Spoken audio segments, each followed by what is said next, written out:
and thanks for joining our second session, second clustering webinar on smart energy services. I'm Thomas Maidoni, Senior Consultant at EGEN. EGEN is part of the P&O Group, which is the largest innovation funding consultancy in Europe, and I will be moderating our session today. I'd like to start by saying that this event is the joint initiative of the SmartSPIN project funded by the Horizon 2020 program, together with 9 other projects, so 10 projects all coming together, active in the fields of buildings efficiency, flexibility, demand-side response, smart energy services, digitalization, demonstration of innovative technologies and business models, etc., which I think are very interesting topics at the moment with all the developments we see on the recast of both the Energy Efficiency Directive and the European Buildings Performance of Buildings Directive.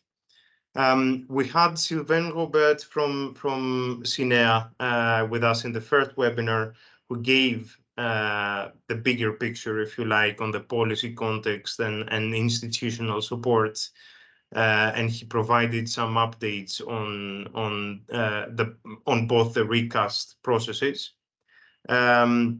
Today we have the pleasure of having with us Pierre-Antoine Vernon from CINEA, who will share with us an overview of the live SRI projects and the Smart Build for EU project, which gives an extensive overview of projects in this area. What you can expect over the next 3 hours, we're going to start with Pierre-Antoine. He will be followed by Valentina Yanev from the Mihailo Pupin Institute in Serbia. Valentina will present the NEON project. Dimitris Karamitsos from the Basel Energy for Sustainable Energy, Basel Agency for Sustainable Energy in Switzerland, will present the EAAS project. Philippos Anagnostopoulos from the Institute for European Energy and Climate Policy in Brussels will present the INEXS project, while D2EPC and ENACT, 2 more projects, will be presented by Stavros Kolchios from the Center for Research and Technology in Greece, and Mary Tehan from the Irish Green Building Council in Ireland. So again, a very diverse panel today. The project presentations will last around 20 to 25 minutes, so that we can also allow around 5 minutes for a Q&A at the end of each presentation. Do feel free to ask your questions throughout the presentations using the chat function on the right side of your screen. And I'll pick as many of them as possible at the Q&A session afterwards. In the last part of our session today, we will have a discussion on barriers and challenges to accelerate progress towards smarter and more efficient buildings and energy systems. What else is important? Please make sure your microphone and camera are switched off when not talking. The event is being recorded upon having received approval from our speakers, of course, and the recording of today's session will also be made available soon after the event, as well as the presentations. That's all really from my side. I hope you really enjoy your time today and find the session useful. And with that, I'd like to introduce Pierre-Antoine Vernon.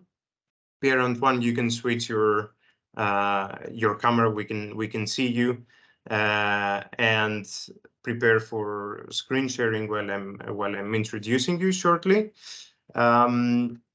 Parent One is responsible for energy efficiency projects on smart buildings at the European Climate Infrastructure and Environment Executive Agency, where he works as project advisor.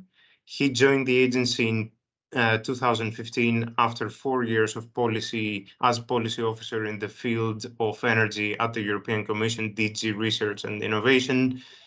Pierre Antoine holds a Master in European Studies from the College of Europe and a Master in Political Science from the Paris Institute of Political Studies.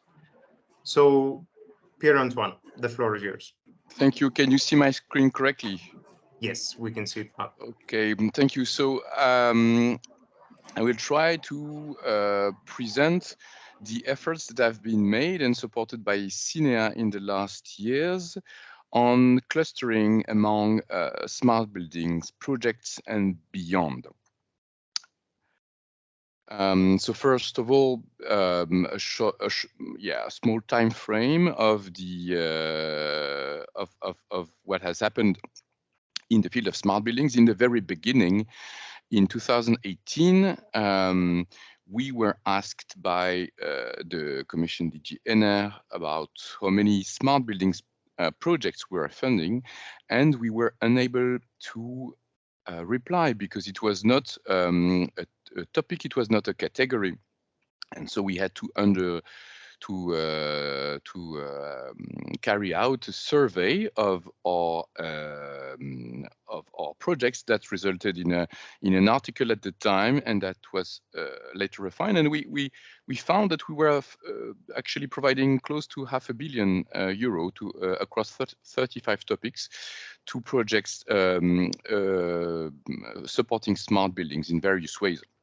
2018 is also an important year because it is the year when the concept of smart buildings was smart readiness actually was introduced into the revised EPBD that was published that year. After that, in our unit, we supported continuously smart buildings. So first with a 2-year topic that lasted in 2019 and 2020, and the name is different, but it was the same topic about upgrading legacy equipment because it is a major issue for existing buildings. So selecting very interesting innovation actions that are coming close to the end this year. In 2021, we had a topic on specifically supporting the implementation of the smart readiness indicator, but also supporting the development of certification schemes and tools for smart buildings in the context of the SRI becoming real.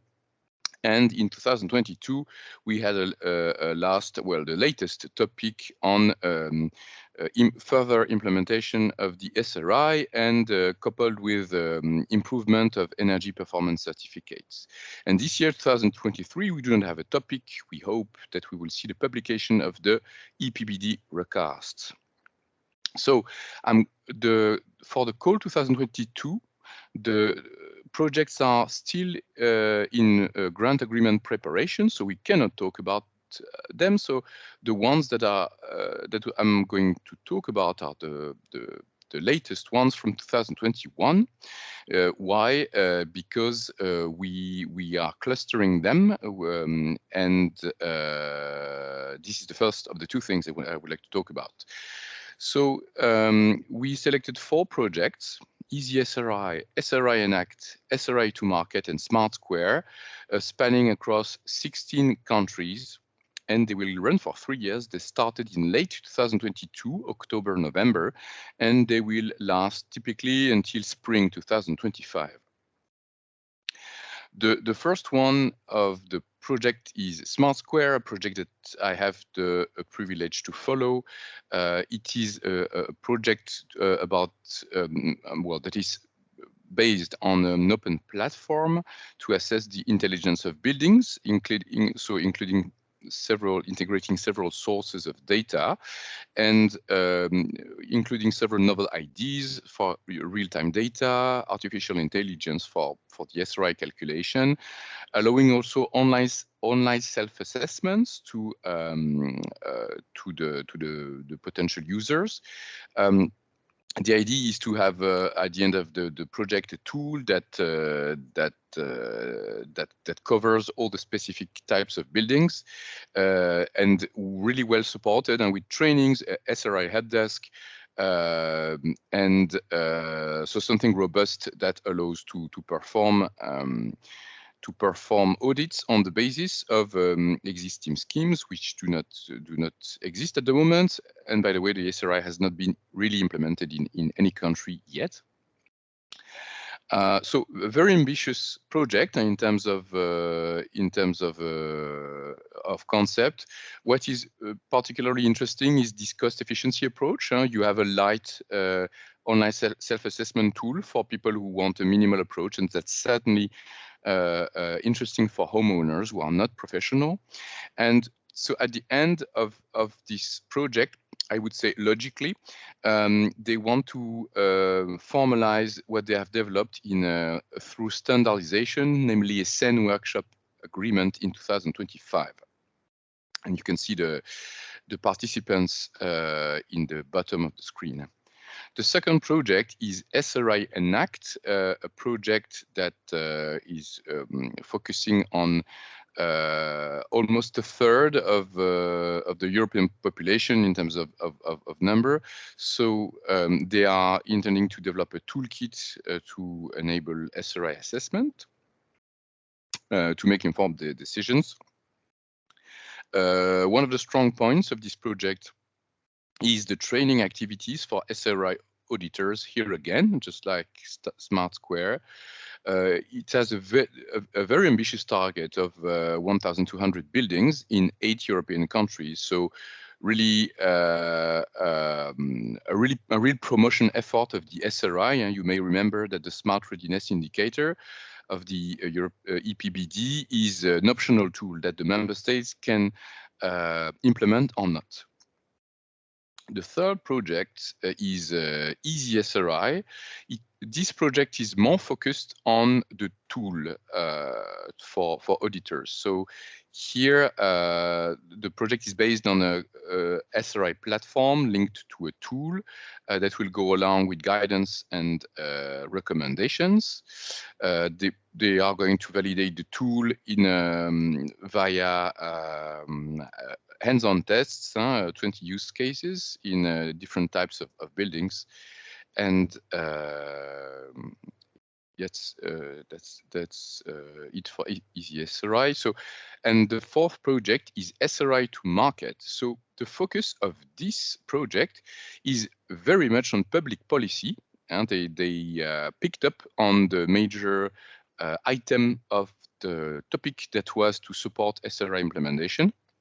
And so, therefore, they have sort of taken the major stakeholders responsible for SRI development at European level for 6 European countries. And these partners will try to develop recommendations for implementing the SRI and putting up support schemes together with a smart readiness assessment tool available in 6 languages, with pilots in every country, and with a focus, I would say, on supporting implementation at national level. So these 4 projects are all involved in a project clustering dialogue that is pretty intense, that is led by my colleague Sylvain Robert and myself. So the working group 1 is, let's say, the policy working group. This is the working group where we discuss the SRI implementation in targeted countries, and the lead naturally is SRI to market, with already one success. The SRI member, a consortium member, CENER, has managed to convince the Spanish authorities to launch a test phase for the SRI. And Slovenia is also a country that has expressed its interest to launch a test phase. So already a very fruitful work. The working group 2 is led by EasySRI. It's focused on the development and design of SRI tools. As you may have noticed, all 4 projects are intending to develop assessment tools. So the idea is to do it in a coordinated way and offering tools that do not contradict each other and that emulate one another if possible. Smart Square, the first project that I have presented, is responsible for the improvement of the Smart Ready Service catalog that is used by the SRI, and the catalog is not something that is in the legislation. It can be adapted country by country. And so Smart Square has already expressed very significant suggestions for improvement of the SRI catalog. So a very promising area here as well. And SRI Enact is in turn responsible for common communication of what the cluster is doing with, and they are very active. One of the things that they are trying to get is a session at the European Sustainable Energy Week in June. So pay attention if you are going to the workshop organized by SRI Enact. And so we have plenary meetings of these project clusters. The next one is planned for the 12th of September, sorry. So I have spoken about the, let's say, natural clustering among live projects, but before that, there was already a clustering initiative of the Horizon 2020 projects working on smart buildings called Smart Build for EU. It was launched in 2020 and it ended in March 2023. The final conference was on the 23rd of March.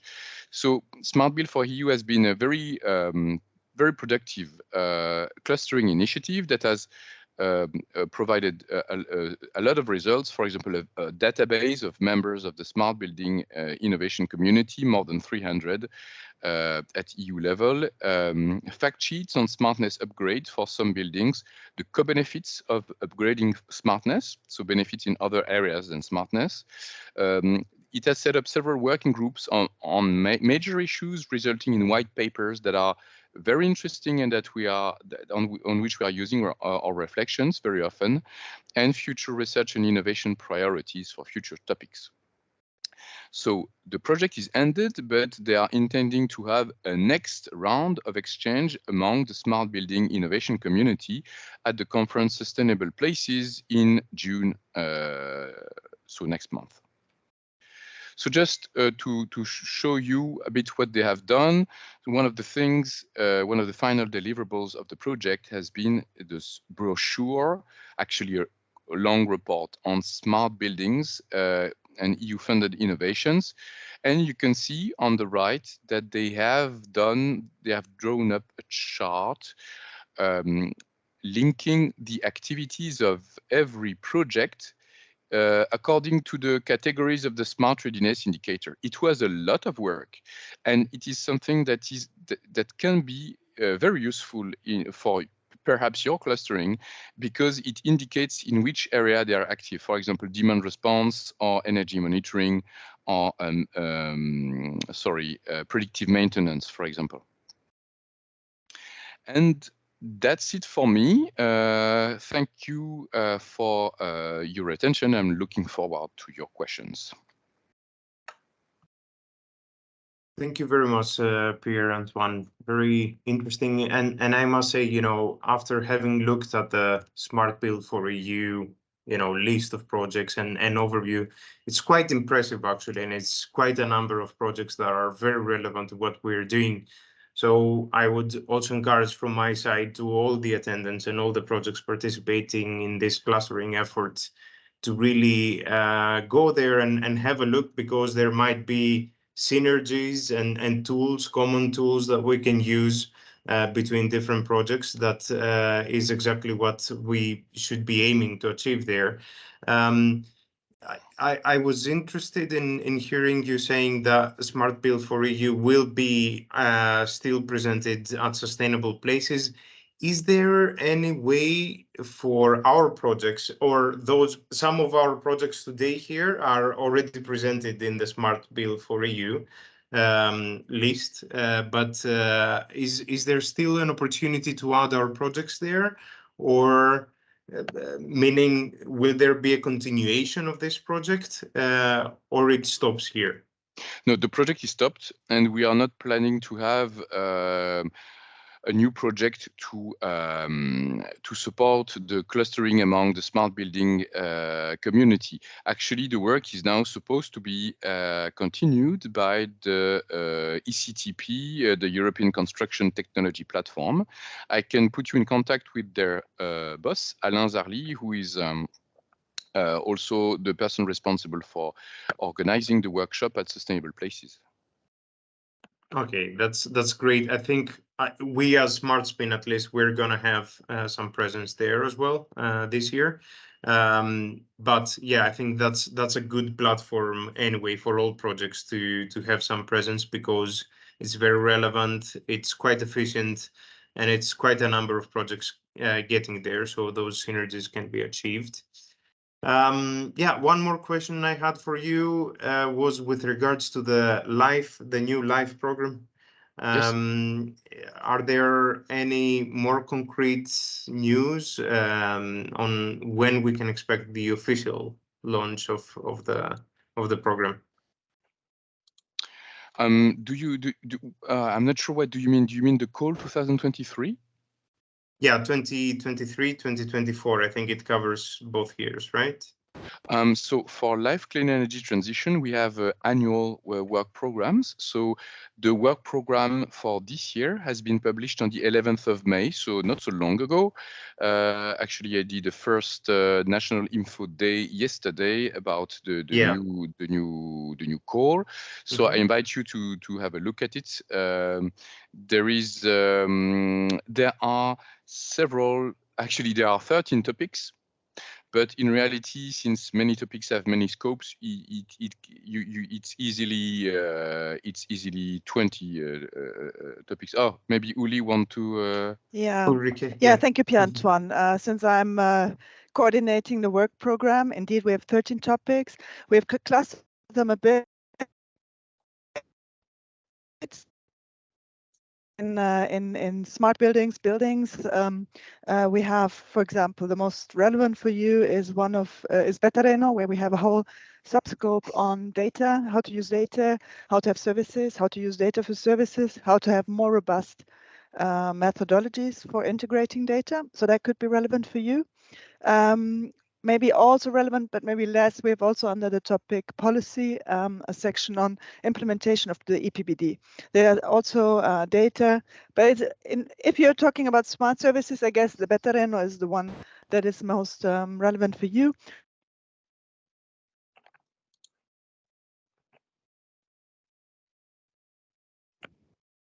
Of June. I dedicated sessions on that. I have missed part of what Ulrike has said there. I don't know if it's the same for the other attendants. Is it Yes, acoustic thing? Yeah, okay. The last sentence was lost, I think. Is that better now? It's okay, yeah. Okay, so just to say, I don't know what exactly you missed. I was talking about the work program and what parts I think are most relevant for you. If you're looking into smart services, we have under this big topic, Betareno, we have also one scope, which is just on data, new methodologies, how to use data for smart services. That is certainly relevant for you. We've also a section on the policy, which is dedicated to EPBD. I don't know how much you're working with EPBD, but that is certainly also interesting for anybody who's working on buildings. And then we have an info day on the 1st of June with very dedicated sessions, also on this Betareno topic and the policy. So don't miss it. It will be virtual, 1st of June. Perfect. That's great. Thanks a lot for the intervention. And yeah, apologies from my side. I missed the launch because I've been on holidays since then. But it's good to know, and that's definitely a program to look at for continuation of activities in the future. So yeah, thank you very much. Maybe I can yes, maybe just let me add one thing, because In the past, it was Horizon 2020. Now, and that was for innovation action, research actions, but also for coordination support actions. Now we have split a bit. So, and very often LifeSet is sold as a non-technological support program. That is also true. Having said this, of course, we can support actions that take technologies as an enabler, but these technologies should not be at the mere focus of the whole thing. Just that you have this in mind. Yes, coming from that community. That's great. Yeah, and it's pretty much all the CSAs are moved under the coordination and support actions are moved under the Life Clean Energy Transition Program, right? So that's an important note indeed. Great, thank you very much. I don't know, are there any questions for Pierre-Antoine or for Ulrike from the audience?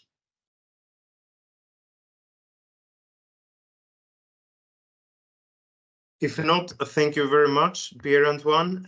I see already Valentina has switched her camera on. Hello, Valentina. She's our next speaker.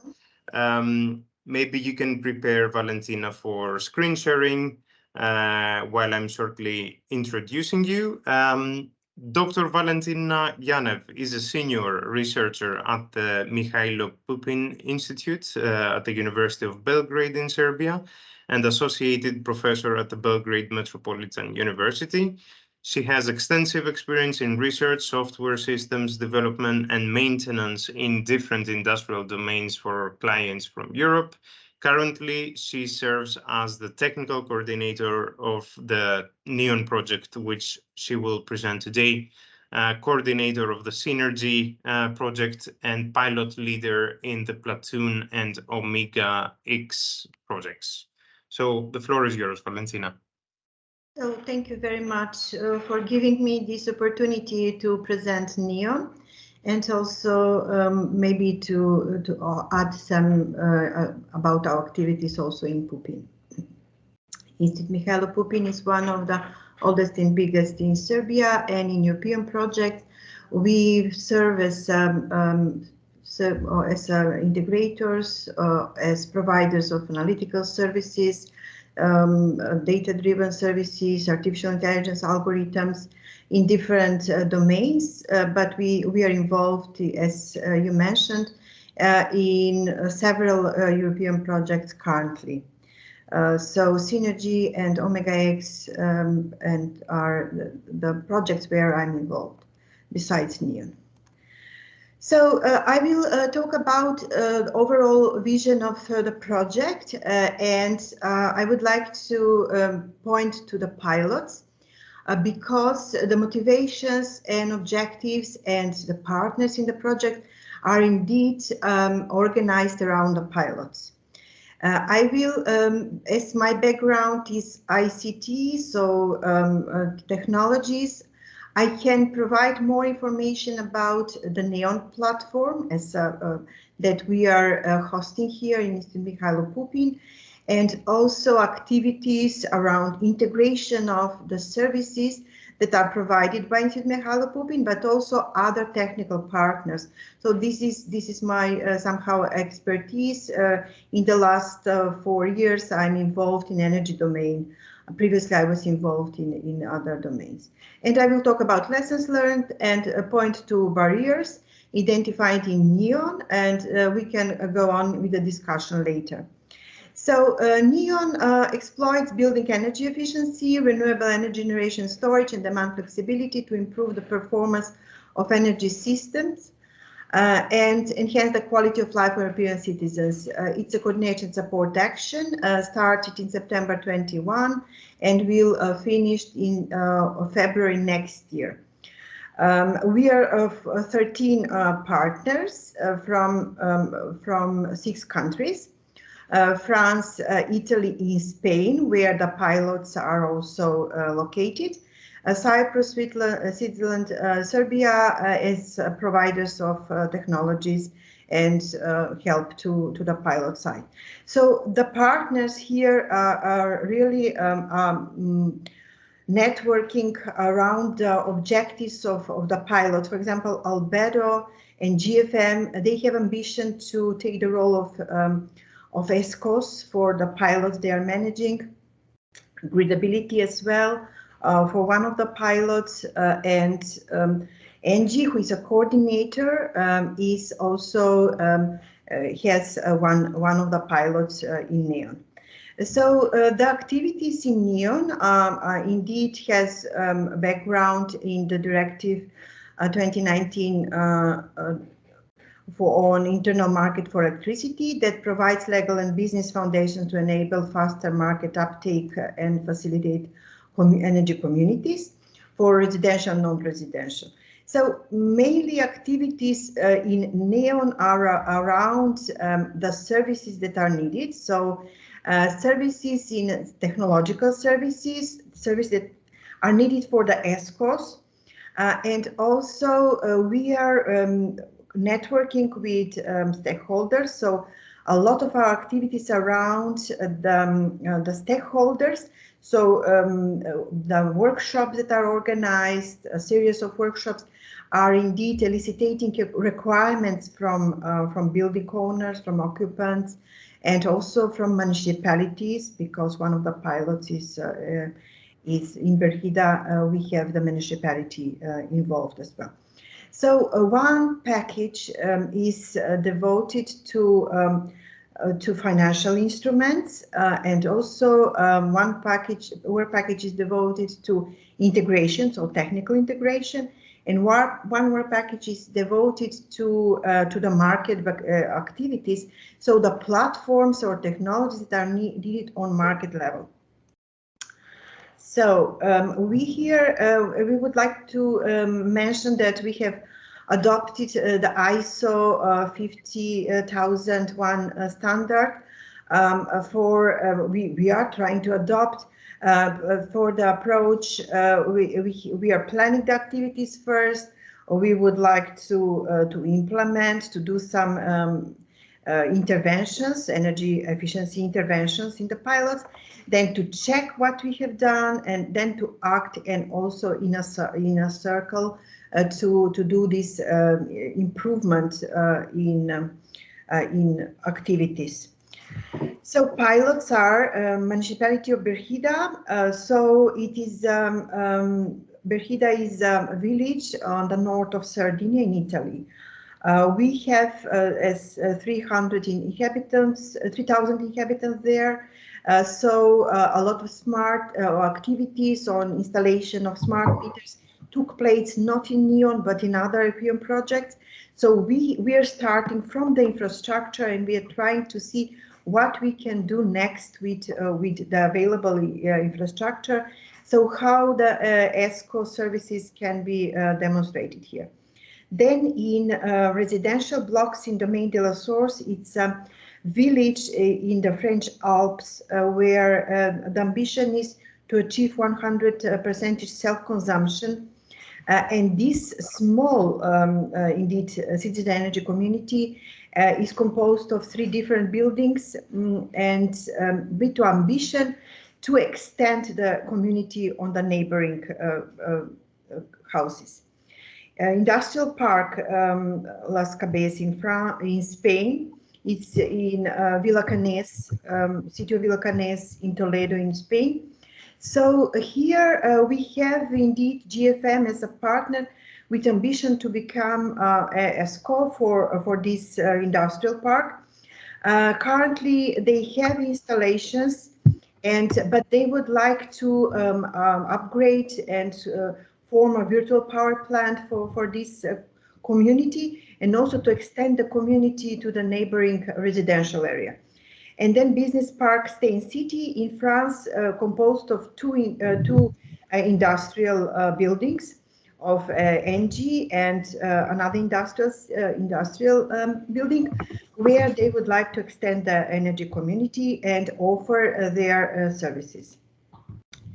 So approach that we have taken in NEON is we are building upon our experience in last in projects that have ended or that are currently going on. So we are trying to do the analysis, taking into consideration the smart energy grid architecture model. And this is a three-dimensional architecture framework that can be used to model interactions, exchanges of information between different entities located in the smart energy area.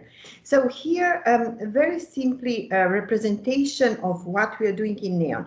So if we take the business access in smart grid architecture model, so all pilots are on the distribution energy resources or customer premises side.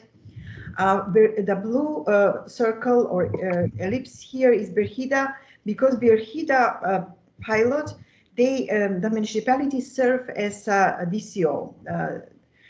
Then we have a small pilot, for example, on village in French Alps, where we would like to settle down the operations for Albedo, and to elaborate all the activities that are needed for the energy community that is not established yet, indeed. So also in ENGIE, this community, a lot of activities are already implemented, and in this year also will be put in place. So regarding the software engineering approach, because we are talking about the technologies in one of the work packages, we are using software engineering methodologies. We are modeling these interactions between the systems that are identified in the pilot site. So for the citizen energy community, we need the data about the consumption, the weather, and the production in order to settle down the flexibility, energy dispatch optimization, remuneration mechanism, flexibility asset consumption dispatching, and then indeed to do this implementation of the smart contracts. So standardized templates are used for collecting information about this. So now I will just point to technical objectives. So the goal is to advance the energy efficiency services that are coming from technical partners and to help the pilots, as I mentioned, enable innovative business models by joining energy performance contracting and pay for performance contracting schemas and demonstrate their effectiveness. So this work package about pay for performance contracting is, we have the first deliverables on guidelines for these activities. However, as I said, we are still a lot have to be done about this. So provide one of the objective customer-centric solution, leveraging big data ICT tools. So in order to provide this consumer-centric solution, we started in the very beginning, kicked the project with a series of workshops where we are networking with stakeholders, and we have set down the cross-service integration approach where stakeholders are in the loop of designing of these services. So the services goal is to exploit energy efficiency, demand-side flexibility through demand response hybrid models. So these services are interior 5-6 provided by technical partners, developed in other European projects. We are just testing here. Maximize the positive impact of multi-measure energy efficiency interventions and incorporate advanced performance measurements and verification methodology. So this work package is about the impact of NEON or the tools. It still have to be, we started this work package this month practically. So I will now talk more about the platform and also point to the feasibility case studies. So these are the tools that have been developed and then tested. So this exercise have been tested with pilot data from pilots. As mentioned, in NEON, we are trying to be ESGAM compliant. So here we have the interoperability layers according to ESGAM model. So we have 5-layer interoperability layers. On the component layer is the infrastructure. On the communication layer is the services that are installed in our site here in Pupin in order to integrate the infrastructure, for example, from Polygono Industrial, from Spain, with services that are provided from, for example, for production and demand forecasting from FOS from Cyprus. So here on the functional layer are the services that are provided by technical partners. So this is for the testing purposes.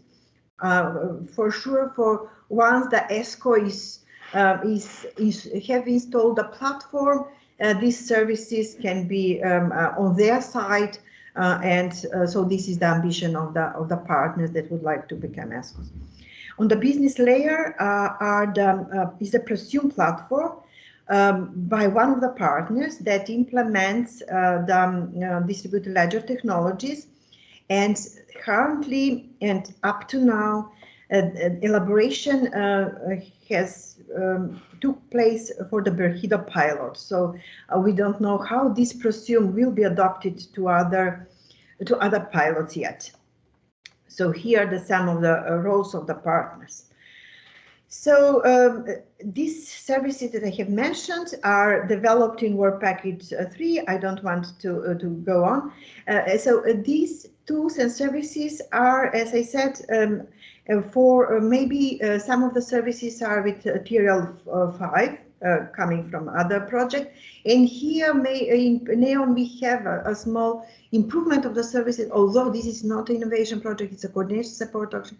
So we are coordinating the activities of existing partners that have this as a resource to offer for building the services that are needed for energy communities. So the whole ecosystem in NEON, so we see like this. The platform that we are proposing is indeed a network platform of platforms on the pilot side. So we have Italy, France, Spain, and France.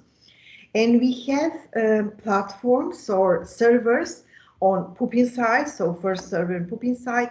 Then we have another platform in Cyprus, so not visible here, but their services are via APIs offered to us and GFM, for example, GFM from Spain, in order to integrate and test for the establishing of the energy community in Spain. And then the last platform here is in Switzerland. So they have their services for dispatch optimization and they are also testing with the data that are provided by pilots. Why Berhida and Spain pilots are somehow encircled here? Because here the data is pushed to our platform. The data is pushed toward our platform. Here in France and France, partners they have platforms on their side, already established activities. So currently we don't have any integration, but this is just based on the testing activities. So this platform is a Ubuntu platform. We can see here the tools that are installed on our site. So how the activities, so this is more relevant for how really the work inside NEON is organized. So we are, for example, for the technical side, we are organized in tasks. So each partner, technical partner, is providing some service. So this service, for example, for a Suncaster, Loadcaster, is accessible via API. Then we have, so in Cyprus, so in Pupin, we have Flash-based application accessible via API for optimization. On the Switzerland side, we have flexibility forecaster dispatch application accessible via API. So these APIs can be integrated in order to serve for evaluation of for the pilot site whoever would like to use the NEON platform after the end of the project. On the information layer, we are trying, based on the work in previous project, for example, in Platoon, we have worked on semantic layer for the Platoon platform that is also SGAM compliant. So on this semantic layer, we are talking about semantic interoperability on services and on data layer, data level. So, so maybe not relevant for this meeting, but just to point that this was not possible, at least for technical partners to organize ourselves and offer a platform. We kicked the project with workshops with pilots. So first workshops one-to-one with pilots, and then consolidated workshops for the all pilots. And then this continued in the second year of the project. So a lot of activities with stakeholders, and the pilots organized their workshops with their stakeholders. So the whole work was kicked off in work package 1. So to assess the technical infrastructure, to elicitate the requirements from and also to discuss the energy performance mechanisms that make sense for that pilot. So what we have learned, I will cite some of the thoughts I collected from my colleagues that are managing the platform. For example, techno-economic scenarios analysis. So economic scenario analysis is quite demanding task that you have to take into account the heterogeneity of community. So this, from the very beginning, we noticed that we are talking about 4 different locations, 3 different countries, 3 different regulations. Then the infrastructure is quite different. The level of maturity of services that are already established there is different. They differ in size, number of topology for potential. So a lot of issues on technical level. In order to assess the economic feasibility of different kinds of interventions related to different requirements, various system alternatives have to be studied. So this is one of the deliverables, 2.4, where indeed one of the partners, Albedo, proposed a very simple tool, because going with advanced methodologies for assessing it is really time consuming. So very simple tool in Excel table to describe the infrastructure, to describe the ambition planning of the energy community, and what are the strategies to be taken. So energy efficiency, one of the, I could cite, energy efficiency interventions are not enough if they're not coupled with an enhancement of expansion of the energy community. So all communities, 4 communities that we have studied, so they have the common ambition is self-consumption as one of the energy efficiency measures. So self-consumption means to try to integrate, for example, in Spain, integrate the PV systems in a virtual plant, or in domain de la source, 100% is self-consumption. So, but if it's enough, it has to be expanded to the neighboring residential areas. This is one of the conclusions. So CES assets require proper hardware and communication structure to orchestrate and coordinate actions within the system and with the grid. So especially this is important for the Spain pilot, where it's they are a little bit behind because they have the self-consumption installed, but not optimization, for example, on building or community level. So a lot of orchestration and coordination actions needed from interactions with the stakeholders. So in the workshops, so they pay attention to these interactions, and they, in the deliverables, the interactions are very nice illustrated. So we need next generation services to put in place, analysis and identification of suitable financial structures that will ensure cost effectiveness of the service offer and minimize at the same time the business risks of the involved actors. So business risks, we are, for example, in the media source, we investors are the owners of the building. So this is a ski resort. So owners are interested for 100 self-consumption, but they are not so, they don't matter so much about the energy, about the financial instrument, because, you know, they are indeed, they are people that have these buildings. So different motivations for building the energy community is maybe on their side. They would like to have the electricity in the village to be self-sustained and so on. So Berhida municipality is different because for the village of 3,000 inhabitants, maybe social aspects are also, and social motivations are important. So one of the deliverables, guidelines for business risk distribution and minimization, energy efficiency investment risk. These risks are divided in five categories: financial risk, behavioral risk, energy market and regulatory risk, economic risk, technological risk category.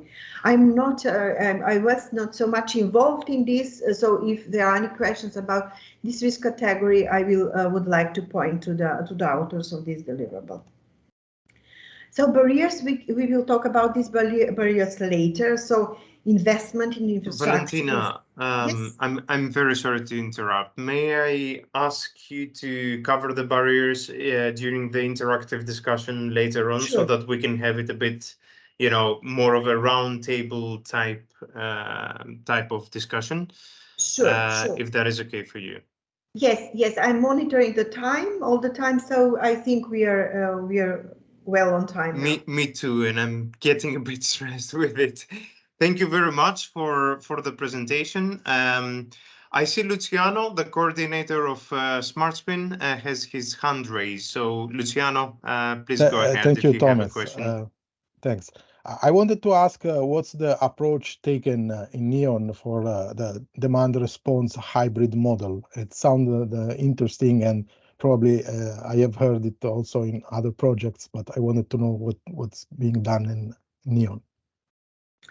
So currently the testing activities were around the optimization service. So optimization on building and community level. So for the demand response, we have some examples from on two services from Switzerland regard flexibility assessment and dispatch optimization. So, but we still have to be tested. So the services are ready. So, but this still have to be tested.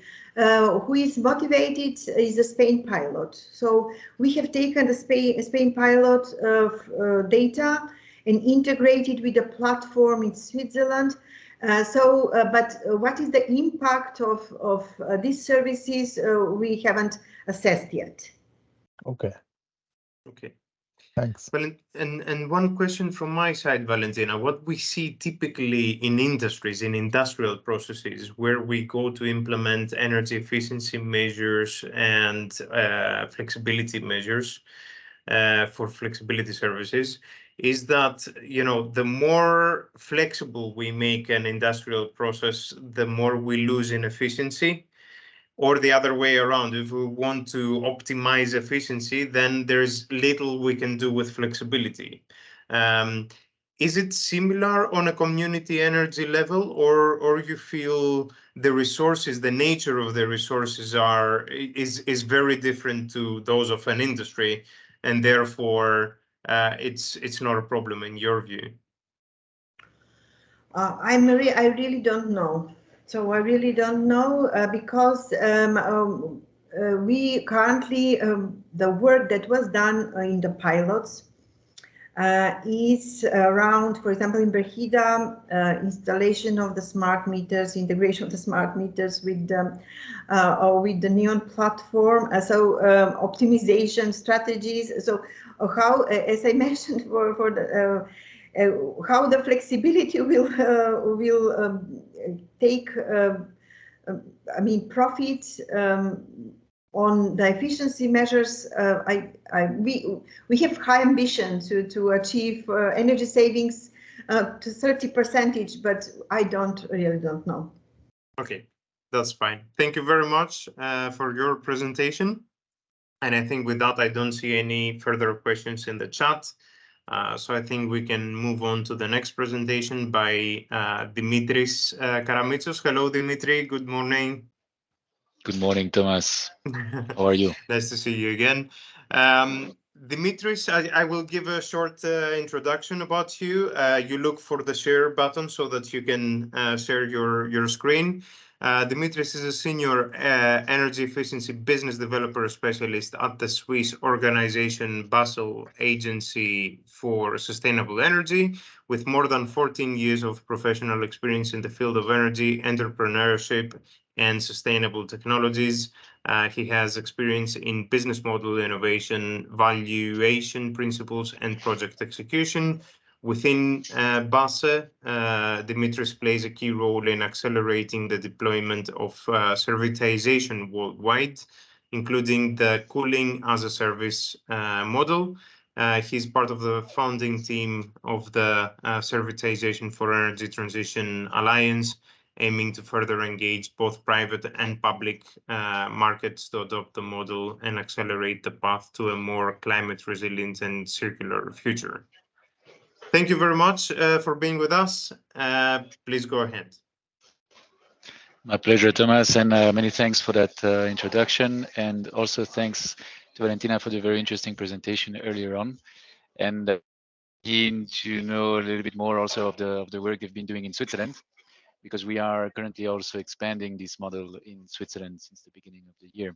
So here, many thanks again for the invite. The purpose of this presentation is to give you kind of an insight of the efficiency as a service that is an ongoing initiative funded by the European Commission H2020 Fund, and it's happening in 3 countries, in Spain, Belgium, and the Netherlands, where we have respectively ANESE, Agoria, and EIT InnoEnergy, which are our implementing partners, and we at BASE, we are the coordinator of this project. So very briefly about BASE, so the audience knows a little bit who we are. So we are a nonprofit founded 21 years ago, based in Switzerland, and funded by the Swiss government and the city of Basel. And we are a specialized collaborative center of the UN Environment Program. And what we've always focused on is on designing innovative business models and financial mechanisms that help investments in energy efficiency, renewable energy, and climate solutions overall. So efficiency as a service is one of the models we are bringing forward, among others. So who we work typically with, so we are not like technology provider, we are not a financier, we really work in between a lot of different stakeholders, including as well, for instance, development banks, development agencies, such as, for instance, the African Development Bank or the Asian Development Bank, and so on. Now, why do we do what we do? If we look also at the European landscape, as we know, first of all, energy consumption is set to increase by 50% by 2050. What is interesting to see is that actually 90% of the mitigation measures can be achieved by renewable energy and energy efficiency alone to fit, let's say, the climate targets that we are aiming under the Paris Climate Agreement. So really, actually, the solutions, the technology solutions are, but it's really a purpose of how to accelerate the implementation of those.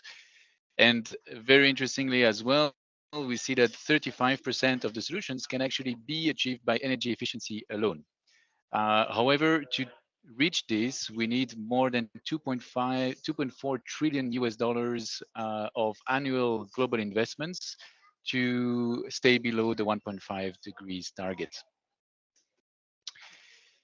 Very briefly, and this is a slide potentially basic for the audience we have with us today, but we know that actually the benefits of energy efficiency are extremely economically viable, especially if we look at region. The electricity price is high, and as we know in Europe currently, the price is increasing. And also, so I'm calling you from Switzerland, and in Switzerland, the price is set to increase in the coming year as well. But what we see is that even though the benefits are very strong, investments in such technologies is not happening. And why is this happening?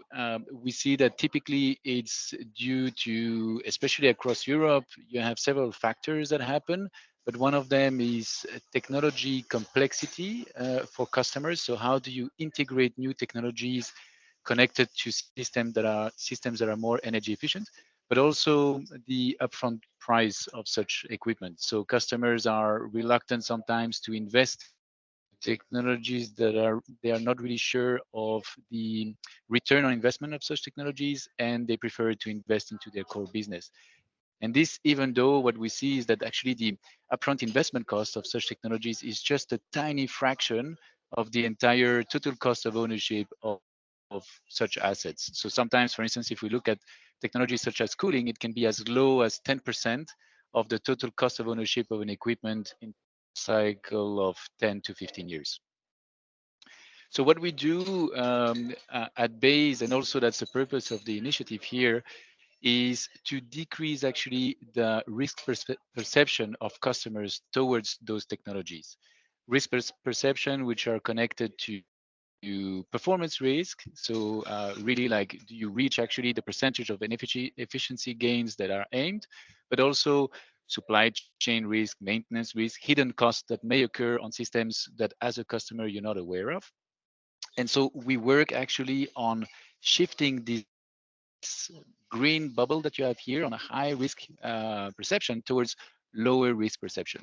And what is super interesting here with the program of efficiency as a service, that we see that for the customer, we actually manage to completely delete this risk perception from customers. So just as a quick summary, what we've run quite a few interviews across the initiative for the past 24 months. So solution providers, financiers, associations as well, on what are kind of the barriers to energy efficiency. And just to summarize, those are the upfront investment costs, the lack of trust in performance, the uncertain returns, the higher risk perception, the prioritization of the investment of customers, like I mentioned, the lack of maintenance skills as well of new technologies, the complexity of integration of new systems, and also limited financing options for customers, which sometimes have also reached their maximum debt capacity to invest into new systems. So what we saw as a strong opportunity is really this model of servitization, which is new and is not a new concept. So it's a concept which has been implemented in other industries in the past. So for instance, very famous is the pay-per-print approach of a company that started it called Xerox many years back, where companies today, they just pay per amount of papers that they print instead of owning the printing machine. But more importantly, also on solar power purchase agreements, which really enabled for the markets of solar panels to really uptake across regions and industries. And what we focused here is really to deploy this model on a range of applications which are consuming a lot of energy across the three countries in Europe that we target. But of course, we also, through the journey of the project, we received a lot of demand actually from the other countries like France, Germany, Poland, Greece, Italy, UK, and so on, the Netherlands. So what we see really, and it's important to mention this, is servitization. There are many definitions around the model of servitization, but what we focus on really is a model whereby the solution provider keeps ownership of the equipment and is responsible for its design, implementation, operation, maintenance, and repair, while the customer pays per consumption. And actually, the solution provider is also responsible of covering the utility costs, such as the energy or the water consumption in the case of cooling solutions. And here, this is particularly interesting because also, of course, some countries don't allow for solution providers to cover the, let's say, to embed the energy supply within the services because they need to be categorized as a utility. However, there are ways around this, such as, for instance, paying back the customer on the energy consumed. And important also to mention is that actually the price of the service is indexed to the price of electricity, so that it's not under the responsibility of the solution provider to cover the risk of price fluctuations on energy. And with regards to that, we saw some very interesting applications where it becomes more and more viable to combine such applications with solar PPAs, where you can have a cap on the price of energy, and so you can really properly forecast your revenues as a business, but also your the cost assigned to a customer, so that they can really manage their day-to-day operations and the growth of their business. And one aspect also that is important to mention here on the model is that by including the price of a utility into the service that solution providers are offering, it's incentivizing them to deliver continuously the highest performance on energy efficiency. Because if you look at a system that is actually sold on the market, the customer is really sensitive on the upfront price, and therefore, usually on negotiation tables, the upfront selling price is negotiated towards lower regions. Whereas here, when you offer something as a service and you embed the whole, let's say, panoply of costs within the pay-per-use approach, the system that is more energy efficient is automatically going to be much more price competitive than a system that might be cheaper to buy upfront, but which has much higher costs on utilities, maintenance, etc. So automatically you create actually a market barrier towards systems that are cheaper to buy and less energy efficient. So some differentiations with existing models on the market. One of them is known as energy performance contracts. The difference here with the contract of EAS is that on energy performance contracts, savings are being forecasted for a customer, which is a good approach. However, what we've seen on the market is that it can create frictions between a supplier and a customer. So that, for instance, if more savings are reached than initially planned, who are those savings attributed to? Customer or actually to the provider? And those conversations can lead to frictions between the solution provider and the buyer. And in EAS, there is actually no surprise. So there's a fixed price per amount of consumption. And so if the customer ends up consuming less, the price is going to be lower. If they consume more, it's going to be higher. So it's also kind of handing over a responsibility to the customer to have a sensitive consumption behavior. If we compare, for instance, with district cooling or heating, it's very similar, with the difference that district cooling or heating is on a big scale. So here we're looking really at decentralized local activities, which can still be a community of buildings, but we're not talking about an entire city being supplied on district cooling or heating. With the advantage that when you do it on a smaller scale, it offers the customer flexibility that in case they're not happy with the service, they can actually change the supplier, which is not the case with the district cooling, where the investment is so large that actually you're better off staying with the same supplier. So in a nutshell, what we see with this model is that it's quite disruptive on the market. So it requires quite a bit of effort from solution providers to implement it. However, it allows really to bridge the gap between R&D and the market, so that we can really design customer-centric innovations and bring innovations quicker to market. And then importantly, it's a model which what we say is aligning the people, the profit, and the planet, because it's beneficial to the customer. It's beneficial on a business perspective. So what we see is that businesses that apply this typically end up having revenues which are sometimes 2 to 5 times higher. And it's not because they charge more the customer, it's just because they optimize their entire supply chain and their operations. And then it's good for the planet because it's also incentivizing a circular economy approach. Now, as within the project, what did we work on? We worked really on 4 pillars. The first one was the creation of tools for companies to be able to understand how to implement this approach. So the tools were standardized contracts, pricing models, and documentations. Those were actually designed together with capacity building activities, where we did a lot of focus groups with involved companies to tailor the contracts really to their needs and to their business best practices.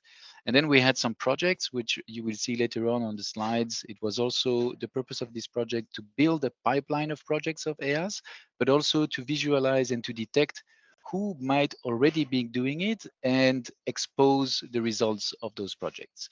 And this is connected to the last pillar, which is raising awareness. So we did a lot of webinars, podcasts, workshops to raise awareness to the community of the value of actually implementing EAS model. So what is available now? We do have the tools actually available for download to the community.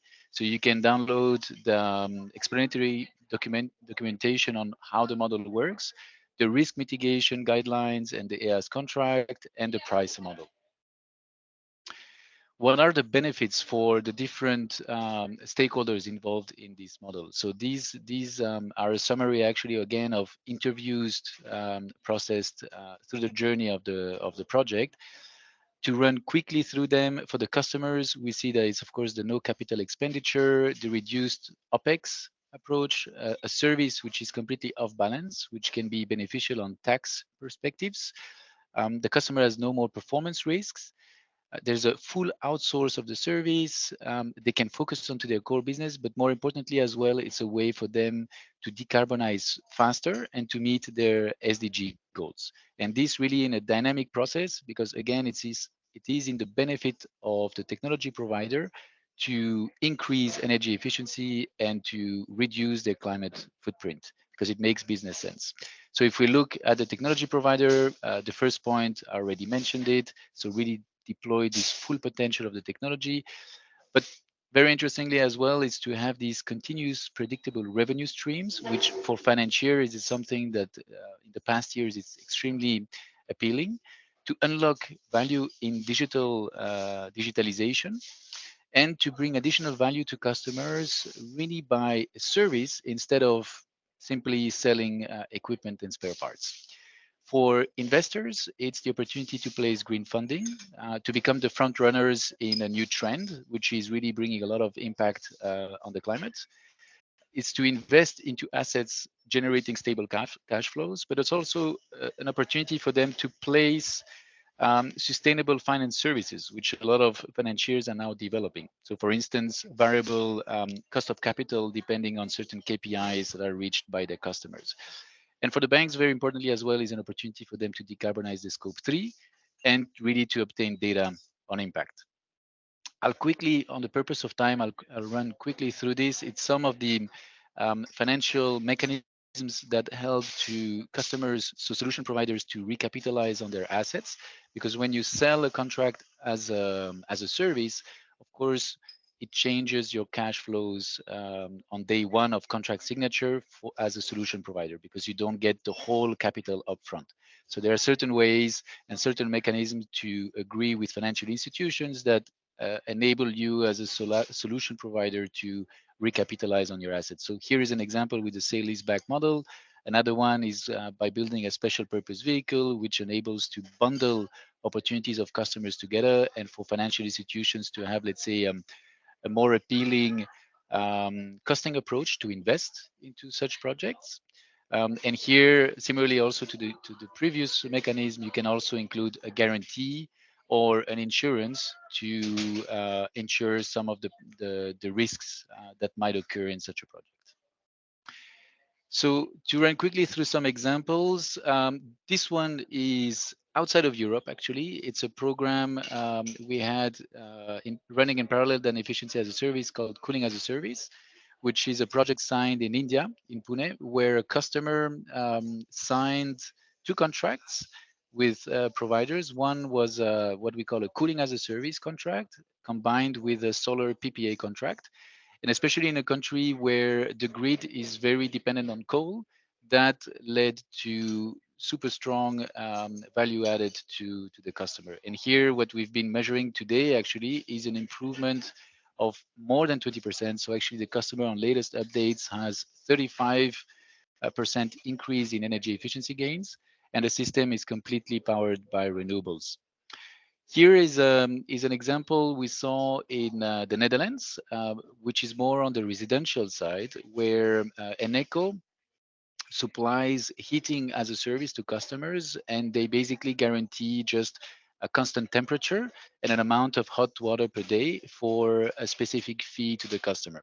And on top of that, because the system is decentralized and powered by solar energy, they're able to optimize the amount of energy that they use to supply that service to the customer, and the extra energy is actually sold to the grid when it makes business sense, and also they're able to buy from the grid when the energy is cheaper.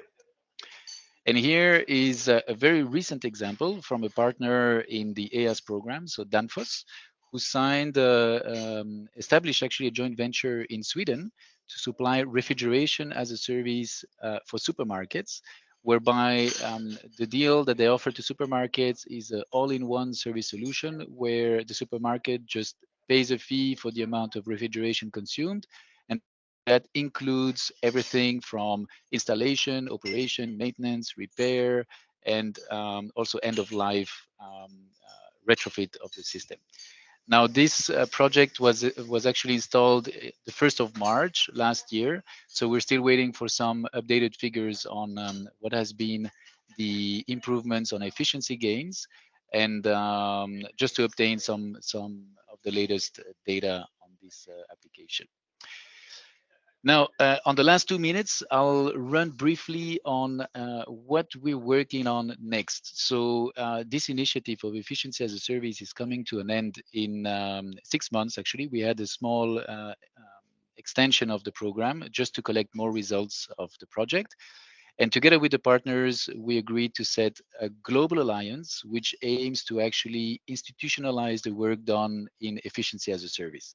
So what we've seen is that there are different initiatives happening across markets to drive the model of servitization across industries and geographies. So we're building a network to combine the efforts of all of these initiatives within one global alliance. And the focus of the initiative, similarly to EAS, is to work on 4 key pillars, which is partnerships, advocacy and outreach, tools, training and research, projects and innovation, and engaging also policymakers, which is a new pillar. We haven't been active within EAS, but we see really it's of key importance to accelerate the implementation of this model across markets. The governance is done in the following way, where we have a steering committee with 2 private companies, very much advanced in the model of as a service, 2 universities, the Aston Business School in Oxford, and 2 consultancies, which are quite advanced also in knowing how to implement this model. And then BASE is the secretariat, together with also the consortium of EAS. And we have the members and the outreach partners, which are on board of this alliance, supporting the work we're doing. So if you want to actually know more about this alliance, I invite you to get in touch and to know a little bit the work we will be looking to deploy in the coming months. So this completes the presentation. And Thomas, over to you. Many thanks.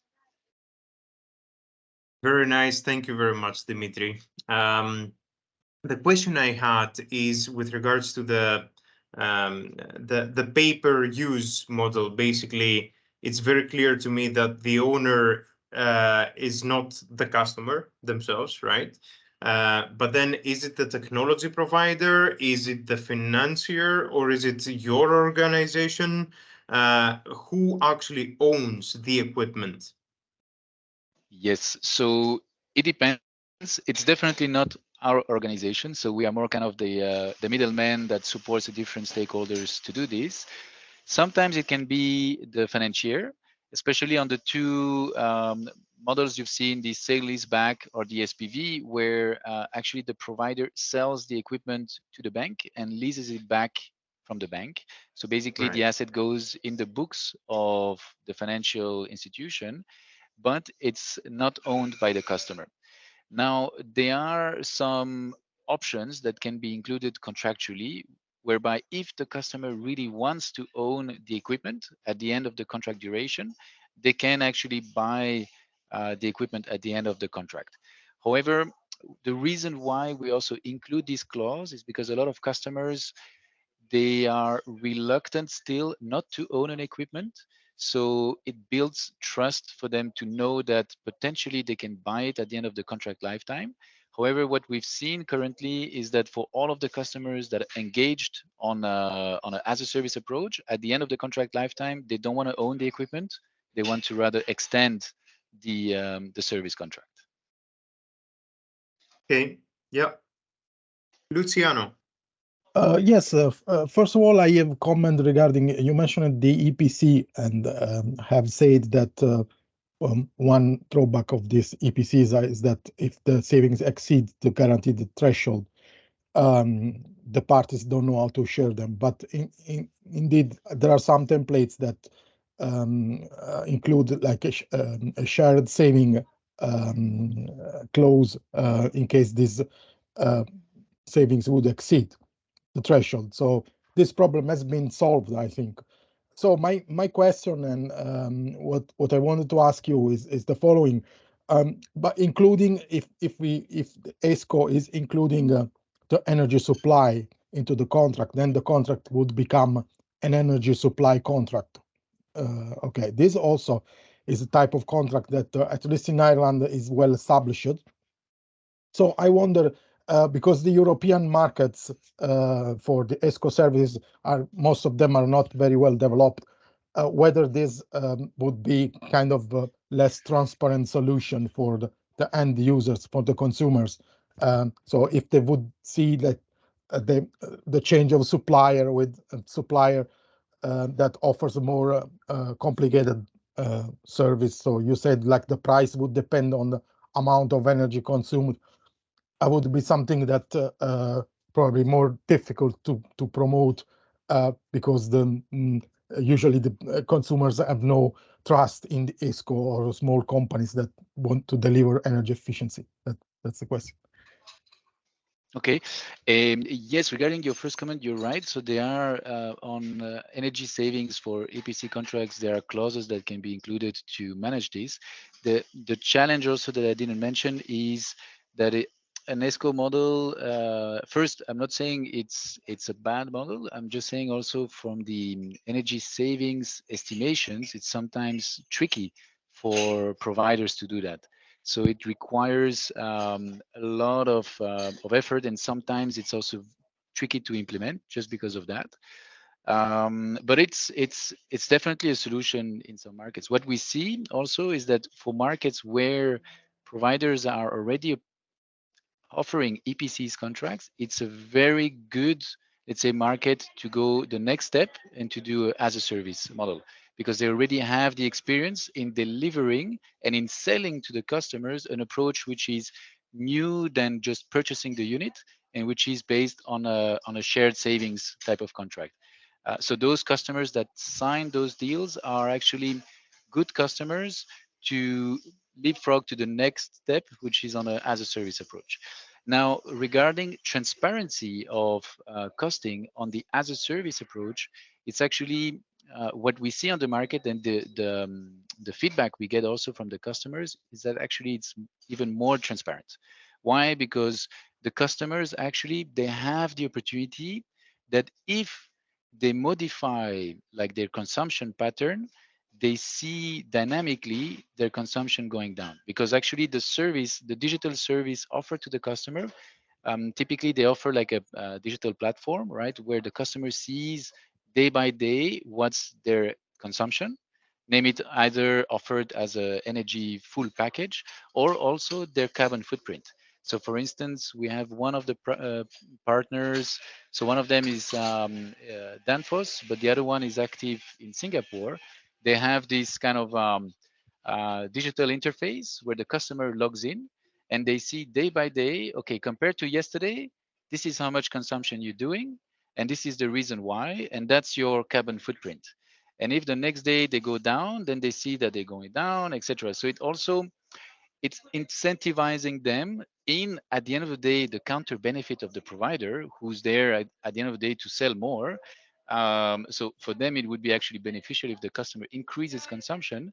But here it's giving kind of the opportunity also for the provider to say, okay, if I want to reduce my consumption, I have here an opportunity to do it, which on the shared savings as well, but it's less dynamic, let's put it that way. Okay, thank you. Welcome. Clear, Dimitris. Thank you very much.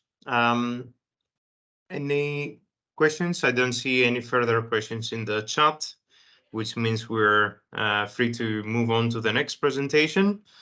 And that will be Philippos Anagnostopoulos from the EECP presenting the In Excess project. Hello, Philippos. Hello, everyone. Good morning. Short presentation about Philippos. Philippos is a senior expert at the Institute for European Energy and Climate Policy and the scientific coordinator of the Horizon Project's Sensei Nudge In Excess that will be presented today, and SRI to market that was mentioned already at the introduction.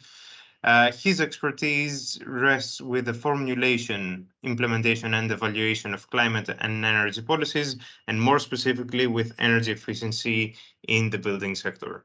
Philippos, go ahead. Welcome, everyone. Thank you also for the invitation. It was very interesting to hear the presentations that came before me, and I think we have a few similarities and a couple more things to offer. So let me share my presentation. That's the one. No, wait a minute.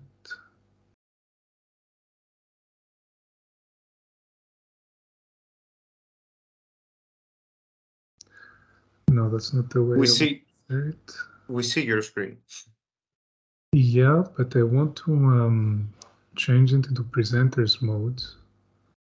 And let me give me a moment to sort this out.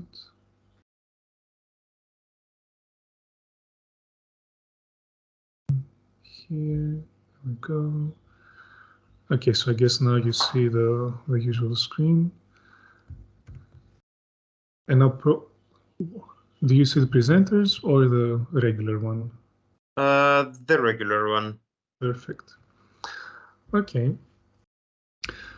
Good. So this is the presentation of the In Excess project. It's a relatively new one. And I'd like to give you a bit of an overview of well, how the project has been set up and what we foresee to do in the next 3 years.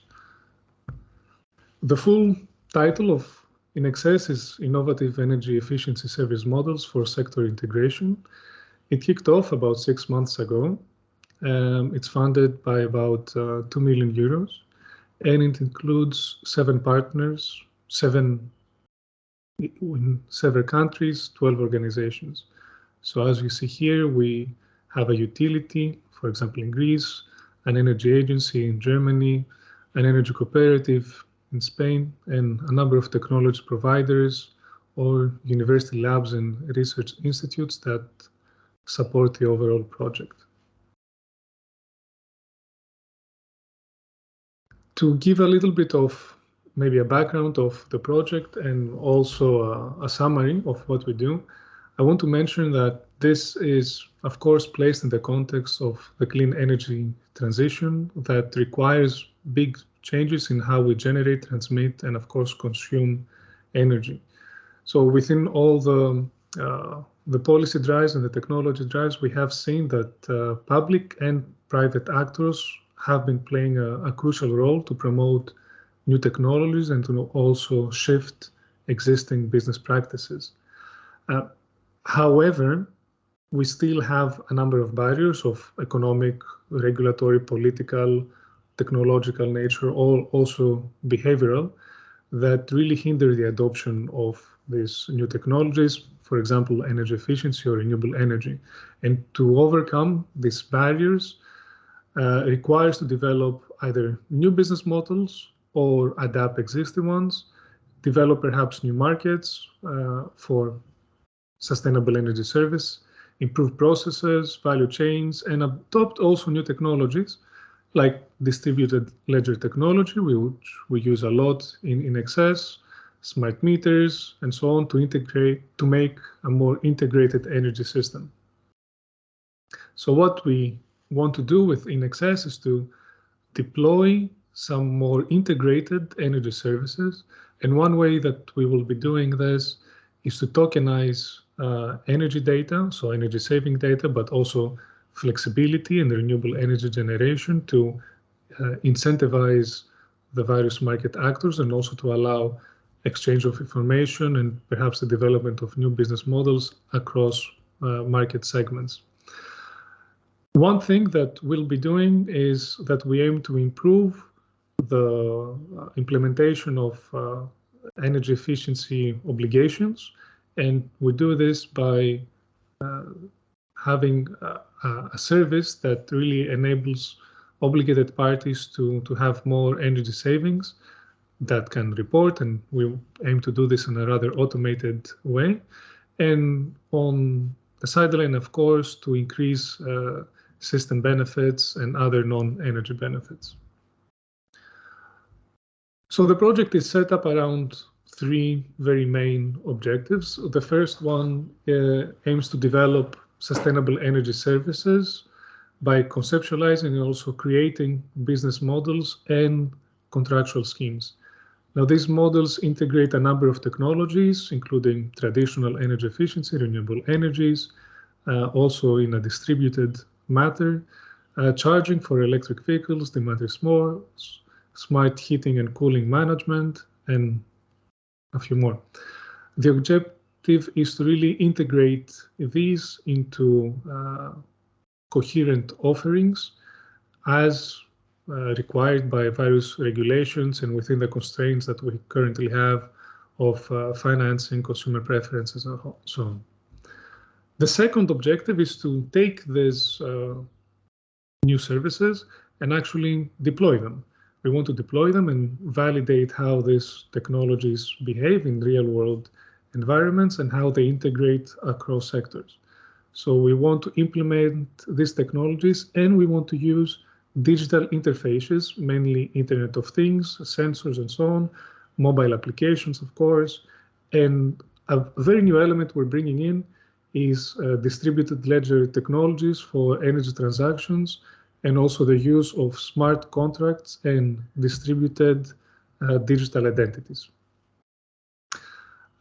What we will be doing is certainly tokenizing the production of energy, also of energy savings, and on flexibility, and uploading those to a public ledger where it's possible to make further interconnections among sectors.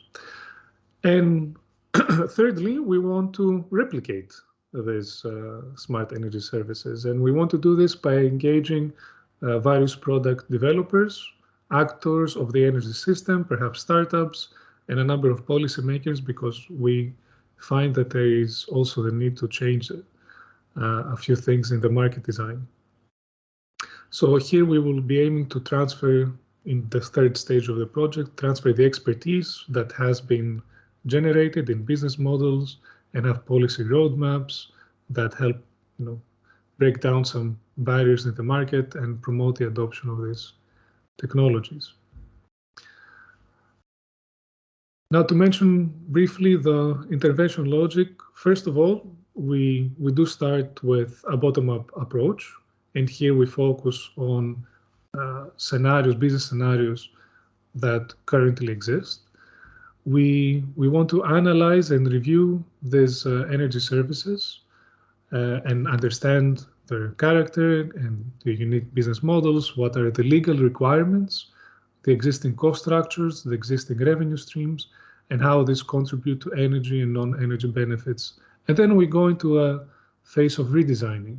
So we take the existing models and redesign them to ensure more sustainability, see how they can incorporate new technologies, how they can improve their revenue streams, and so on. This is both exciting and complicated sometimes because we try, for example, to integrate blockchain in legacy systems, and that is apparently not the easiest thing to do. But of course, there's great potential there, and it's the purposes of projects like this to support with redesigning existing business practices. So we have this redesign stage, and then we proceed to implement this in the field. So they are deployed, they are tested, and they are validated in real world conditions, actually with clients or members of energy communities. And this phase will involve a number of feedback loops that will allow us to improve and evolve these service designs based on real feedback. And then it's the most important part, honestly, of the project was to roll out the services, to replicate them, and to transfer knowledge from what we have done. So of course, we will be aiming to replicate and disseminate outcomes, and that includes, of course, the rolling out of services to direct customers, and also the exchange with various stakeholders through a number of workshops, capacity building events, in order to help them take up. And of course, we also have a mentoring system that I will briefly mention later. And largely, there will be a lot of knowledge transfer through a number of publications, recommendations, and so on. And the objective here, of course, is to overcome, help actors in the energy market overcome barriers and have a more widespread adoption of these business models. So without further ado, I want to speak about the 5 business cases that we are examining. These are 5 business cases, and we also have 4 business sites. The last one is not foreseen to be implemented. It's a rather theoretical one that takes information from the rest. So I will go through them one by one, describe what are the technologies they want to adopt, what are the specific services, how they integrate with blockchain technology, IoT, advanced monitoring and verification, and essentially give you an example of the types of business cases that eventually the InXS project will be offering to market actors. So the first one takes energy performance contracting and improves it with performance guarantees, and more specifically, pay for performance guarantees. So here we bring together a number of key stakeholders and participants to showcase the benefits of energy performance contracted and innovative financing models, specifically for the real estate sector. We have a number of important stakeholders here. We have the Berlin Energy Agency, which is a very key player to promote energy efficiency and sustainability in Berlin, and will be facilitating this project and providing its expertise with energy management. And we also have a framework agreement with a real estate company, Berlinovo, which manages a huge portfolio, honestly, of 22 funds that hold about 250 properties. And it's like practically all owned by the state. And here there's a mandate for these properties to be renovated to good sustainability standards. And of course, we will be contracting an ESCO that will. I think someone might need to mute their microphone. And we will also be contracting an ESCO that will be responsible for implementing these energy efficiency measures and managing the renovation activities. So we have 2 demo sites with publicly owned big blocks of residential apartments. And these buildings are really representative of the portfolio of Berlinovo and offer a very good opportunity for us in the project and other real estate companies to see how we can proceed with energy efficiency upgrades and optimization using these novel financing instruments. So what we are offering here is this EPC contracts with pay for performance guarantees. And that's a rather innovative contracting model that will be linking payments to actual and metered energy savings. So this provides, in a way, financial security and ensures that there is a common focus on achieving high energy efficiency. We are also aiming to optimize the energy efficiency of HVAC systems, heating, ventilation, and air conditioning. That is based on electricity. So here, for example, there will be a large central heat pump installed for each of the residential buildings.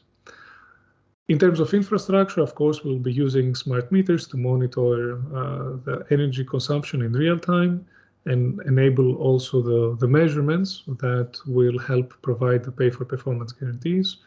We're looking at also the installation of PVs and batteries for better utilization of renewable energies.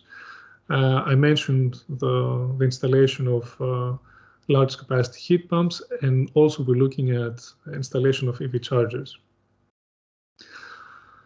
What's interesting here when all of this connects to the blockchain is the automated quantification and verification of energy savings, and perhaps this could also be used for alternative measures that they have in Germany in terms of the energy efficiency obligation schemes, and to also use blockchain technology to ensure transparency and trust in how this measurement is made and also in the reporting.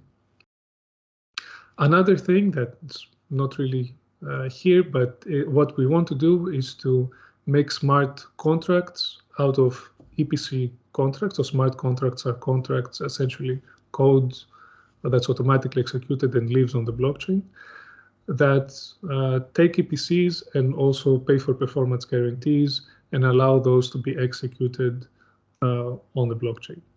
So here we really have a business case that wants to demonstrate significant potential for energy savings that are facilitated through these innovative financing models, smart services, and integration with blockchain technology. The second business case looks at energy cooperatives and more specifically how they can install more distributed energy resources and improve the self-consumption of these resources.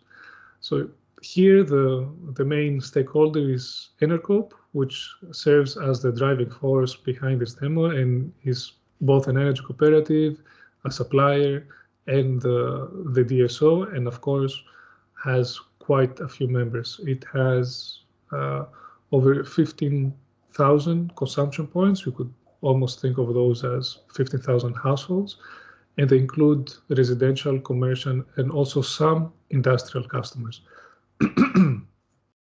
So the idea is that here we will be improving self-consumption among all of these. The demo, by the way, is in Sevilla in Spain. We will be having, out of all these customers, just 65 households to first test all of these. And the smart services that we will be using is the shared photovoltaics, time of use tariffs, and an energy advisory program. So here we want to be harnessing really solar energy collectively and improving self-consumption. And for the incentivization of how self-consumption could happen, we have two ways. One is time of use tariffs, where members will be encouraged to really maximize their self-consumption during periods of low electricity prices. And the second is an advisory program that will be integrated into the smartphone application of Enercoop and will provide more personalized insights and support self-consumption with behavioral interventions. Specifically, we are talking here about nudges. So the members of the cooperative will be receiving guidance on how to optimally use electricity and encouraging to use when prices are low. In terms now of infrastructure, it's pretty straightforward. We will have smart meters and a smartphone application that will be available to all community members to allow for this real-time monitoring and control of energy consumption, and also for the nudging activities. In terms of photovoltaics, there is already an installation of 100 kilowatts, and we'll be adding another 100 kilowatts for these 65 households to support the testing, and also placing a few EV chargers, I think 4, and a small battery storage system to support the local energy management. Now, it is interesting how all of this will be connected to the DLT platform. DLT, by the way, stands for Distributed Ledger Technology. And one of them is smart contracts. And we will be using them to increase transparency here with their energy bills, and also to enable self-consumption. Another way smart contracts will be used is to incentivize consumers based on their achieved energy efficiency, and thus encouraging sustainable practices. And we're doing this using energy tokens. They will be introduced for this incentivization, and energy tokens are generated on the blockchain, and they are generated automatically based on the behavior of each consumption point of each household. What's important in this regard is the automated quantification and verification of energy savings. We're aiming to use this, of course, for increased self-consumption, to improve cost savings, and to also see to what extent this can be used to report in the context of energy efficiency obligations. And also it's a way to engage the community with more innovative technologies and these incentive mechanisms to have better awareness of their energy consumption patterns. So this is the second business case that we are looking at. The third one is actually one that has the potential to be very widely adopted.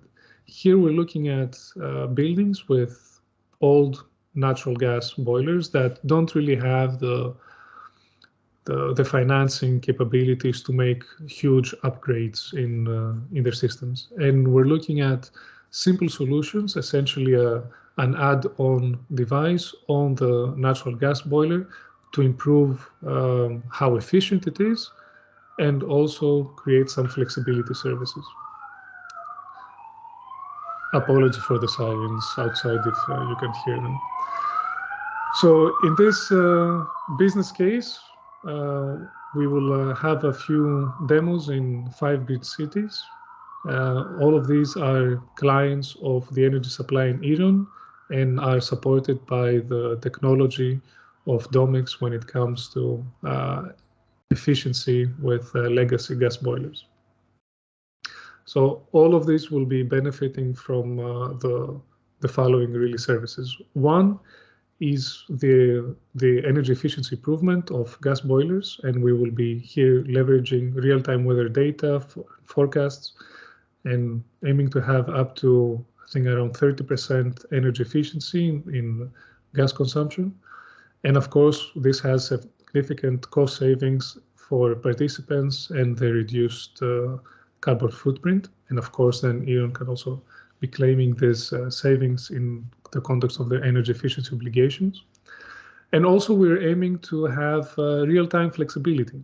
So participants will be offering this flexibility to EON by adjusting their energy consumption. And this can be done automatically while respecting comfort limits.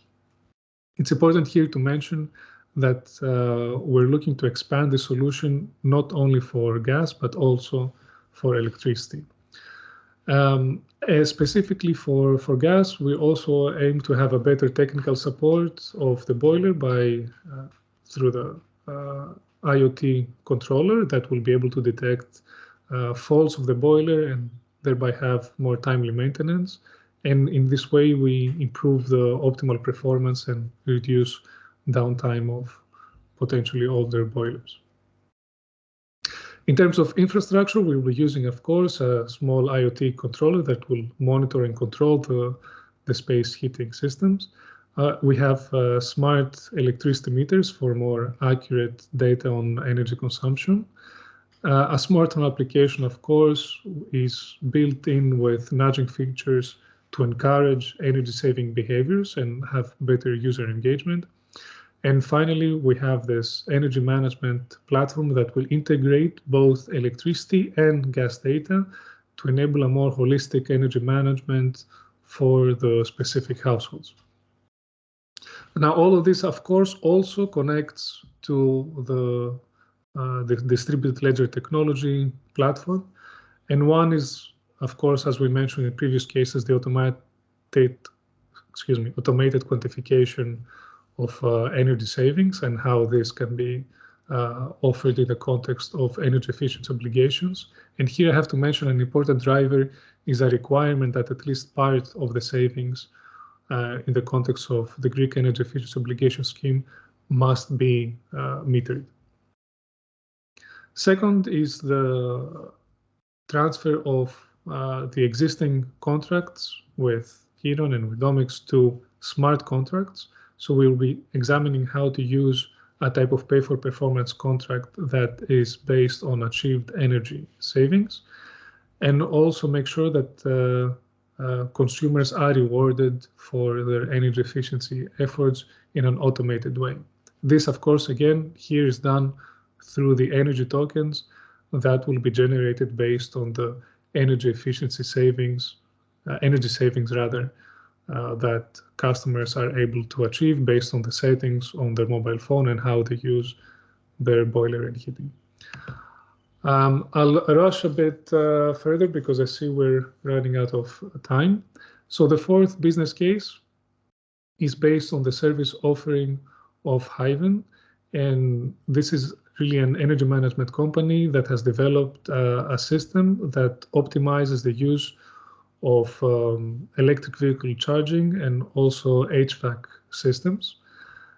This is an energy management system that will be able to shape demand, and this should be based on variable pricing, and will be aiming to reduce cost by a significant percentage. You see here 20 to 30%. The demand shaping can also be done based on monitoring the CO2 emissions of the overall energy system. Very importantly, we will be aiming to offer demand flexibility to DSOs and potentially even TSOs based on the commitments and the partnerships that Hyven will be able to achieve with an energy supplier across Europe. So Hyven here has developed a very advanced service. It's currently implemented in Finland, and it's examining new markets where this can also take hold. So once this is offered, we are able to implement it in a very large number of households. Our target is 400 households in 2 locations. And then when things are successful, we will be able to automatically roll it out to a very large share of the energy suppliers' customers. Now, in terms of the infrastructure that is required for the system, of course, we have cloud connectivity to smart appliances, and this will include electric vehicles, electric vehicle charging stations, heat pumps, panel heaters, hot water heaters, and certainly heat pumps. What the system does is that it will be using its algorithms for smart energy management to reduce consumption and provide flexibility according, as mentioned, to variable pricing or targets for CO2 reductions. And then all of the system that is currently quite well developed, an add-on that we will be doing within the project is to aim to integrate it with the wider blockchain platform. And then again, of course, we're looking at energy contracts based on the existing contracts. So my apologies, not energy contracts, smart contracts. So the existing contracts are transferred into smart contracts that are able to also run on the blockchain and have more transparency of what is actually happening.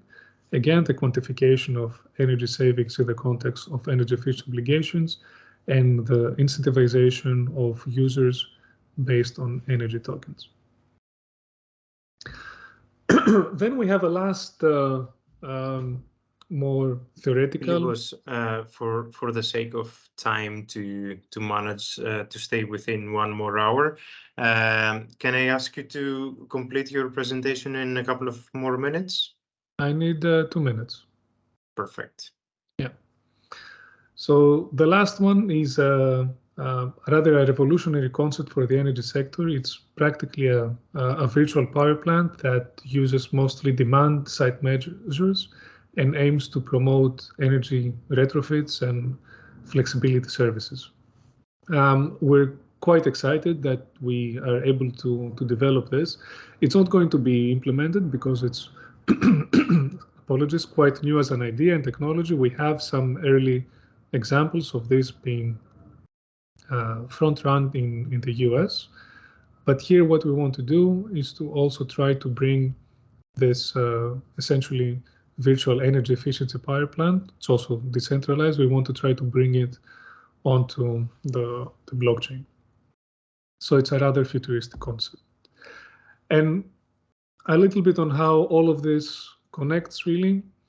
In the 4 boxes on the corners of your screen, you see the 4 business cases, each one with its own specificities, one looking at real estate, one looking at energy comparatives, energy suppliers, and the technology providers.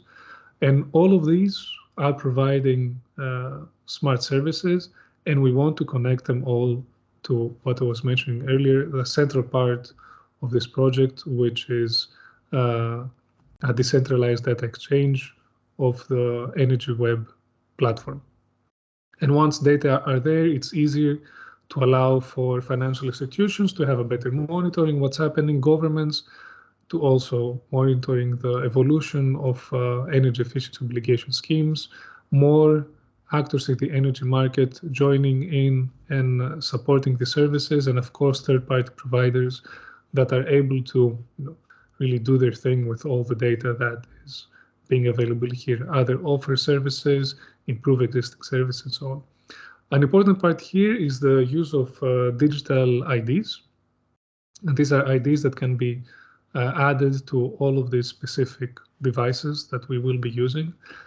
And this is really the big aim of the project, to try to integrate all of this in a distributed manner through a distributed ledger technology.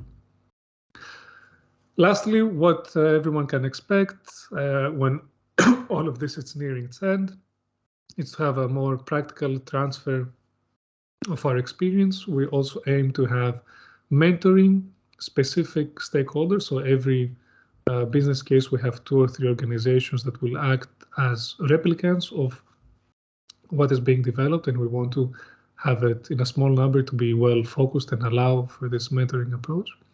And then, of course, we'll have larger capacity building activities, knowledge transfer, training courses, replication workshops, and of course, a number of reports that will have information on all of this, including recommendations for aspects around regulation, finance, market design, and so on. So this has been the presentation. Thank you all very much for your attention. I know that it might have been long-winded at points, but I hope it has given you good information on what you can expect and how we can interact in the next 3 years of the project. Thank you all very much. Great. Thank you very much, Philippos. I want to remind our attendants that they can raise their hand or ask their question in the chat. But in the meantime, I have a couple of questions for you. I saw that your cases, your demos, involve only the triggering self-consumption and bringing transparency to that process. Do you plan to also cover peer-to-peer energy exchanges, or that is out of scope for all your demos? No, for the present, no, we haven't really set up such a thing. We want this to be happening at a second level where all of the data are able to aggregate on the blockchain. And through that, it is possible. But no, it's not a specific. I'm asking this because typically distributed ledgers are, used for peer-to-peer exchanges, but it's interesting to see an application of that technology on actually, achieving higher efficiency and self-consumption.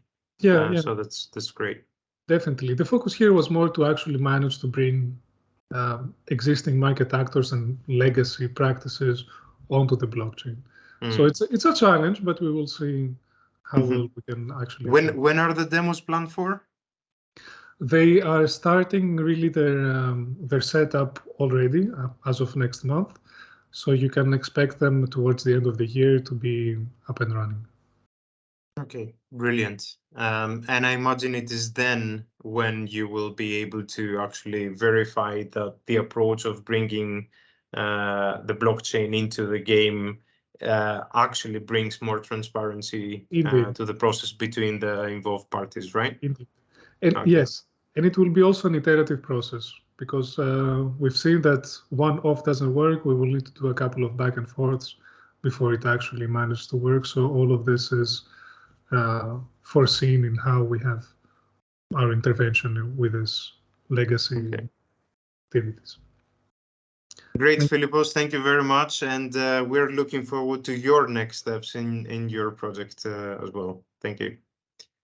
Our next speaker will be Stavros Koltsios from the Center for Research and Technology in Greece. Stavros is a research associate at the center. He received his diploma in electrical engineering and computer science from the Faculty of Technology of Democritus University of Thrace in 2019. In 2021, he received the master in energy building design from the International Hellenic University. Since February 2021, he has been involved in various H2020 projects focusing on energy efficiency in the domain of buildings and the electricity grid. Currently, he is involved in the parity, prosumer aware, D2 EPC, and smart living EPC projects. So, Stavros, you can go ahead. Hello, thank you for the introduction. Can you see my screen? Not yet. We can see you and hear you, but not see your screen. Okay. Do you see the share button on the top right? Yeah, I click it, but it doesn't do anything. Neither now. Not yet. Okay. Now it is working. Okay. Maybe now.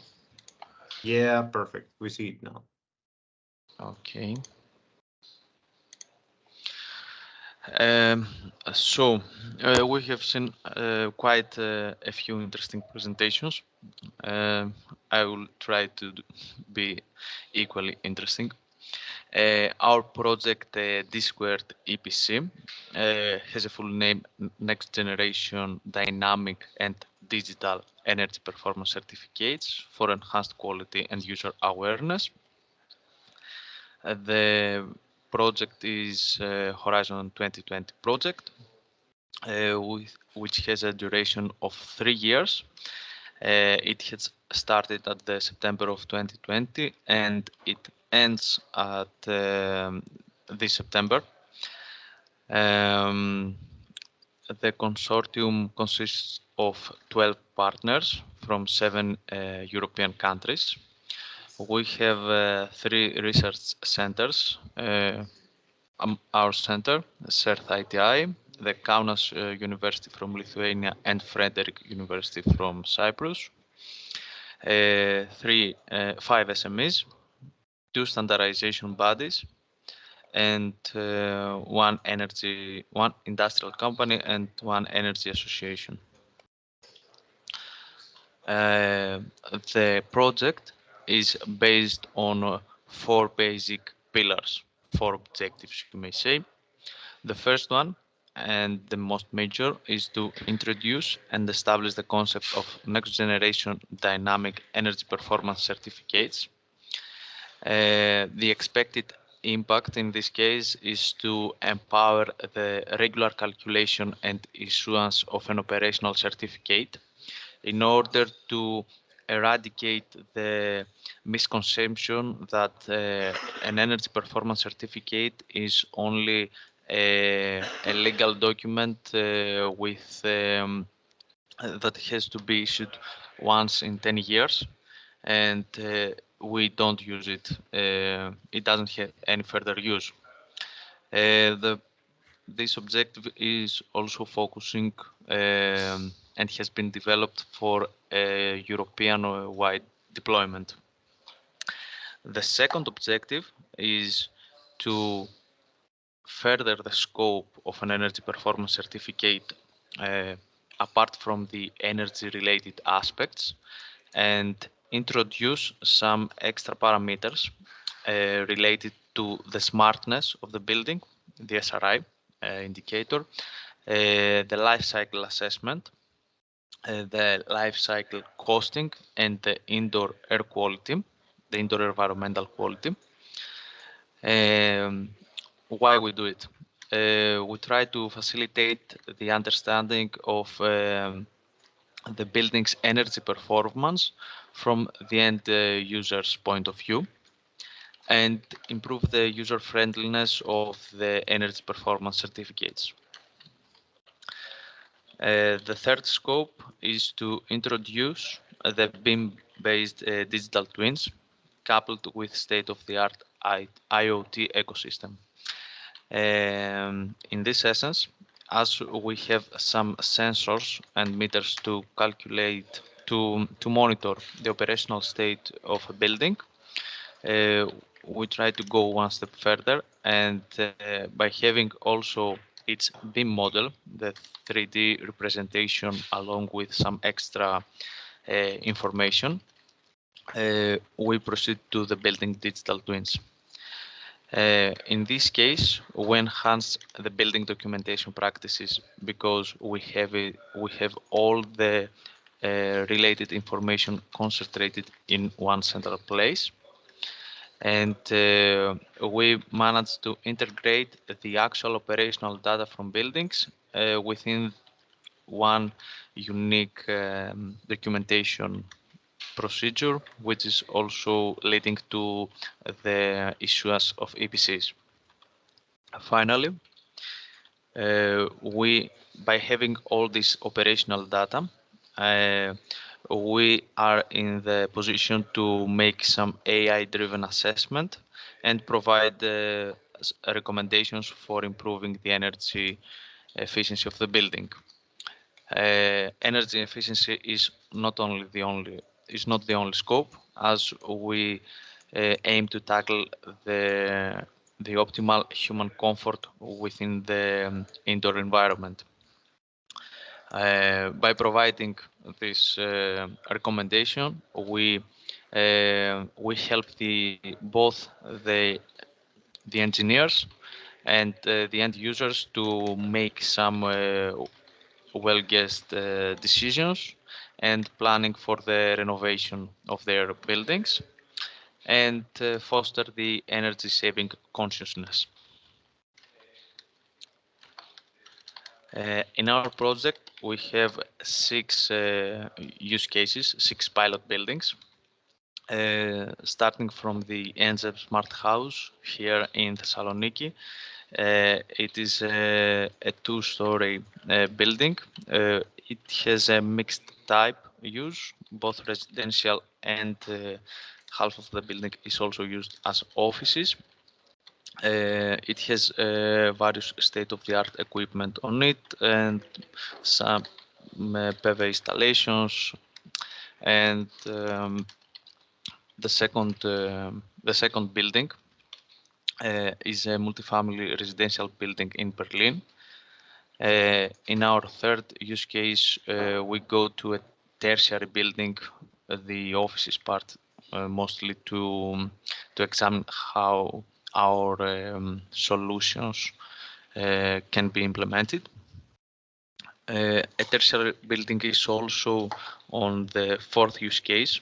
In this case, we have the educational building of Frederick University in Nicosia, Cyprus, while the fifth and the sixth use cases are multifamily residential buildings in Berlin. A quick view on our ecosystem of solutions is presented in this slide. In the center, we can see the web platform is the place where we can access the various tools that we have developed within the scope of the project. I would like to start from the top, where we have the BIM-based digital twin. This is where we have our 3D models and where we insert all the information that we need, either static data, like the building description of the kind of technical systems for heating or cooling, etc., or the building envelope, or the dynamic data that can be meterings from the energy meters and the indoor sensors. By having all this information collected, we can now go to the asset rating module, where we calculate the estimated energy performance of our building throughout the year.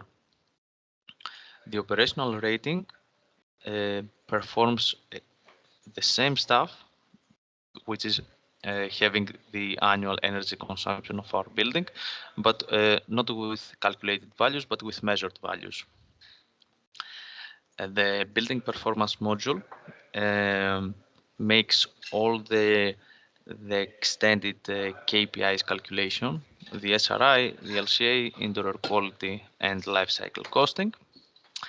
And by calculating all these KPIs for the examined building, we are now in the position to use the road mapping tool for performance upgrade in order to generate some renovation scenarios and improve the energy efficiency of our building. Furthermore, with the use of the AI-driven performance forecasts, we can see the energy patterns that affect negatively the use of our building and hires the energy consumption in order to eliminate them. The building performance benchmarking tool is a tool that allows us to benchmark the energy performance of our building with regard to similar building typologies but we can dynamically select this group. I can explain further in the following slide. And finally, the GIS tool can give a more higher elevated view for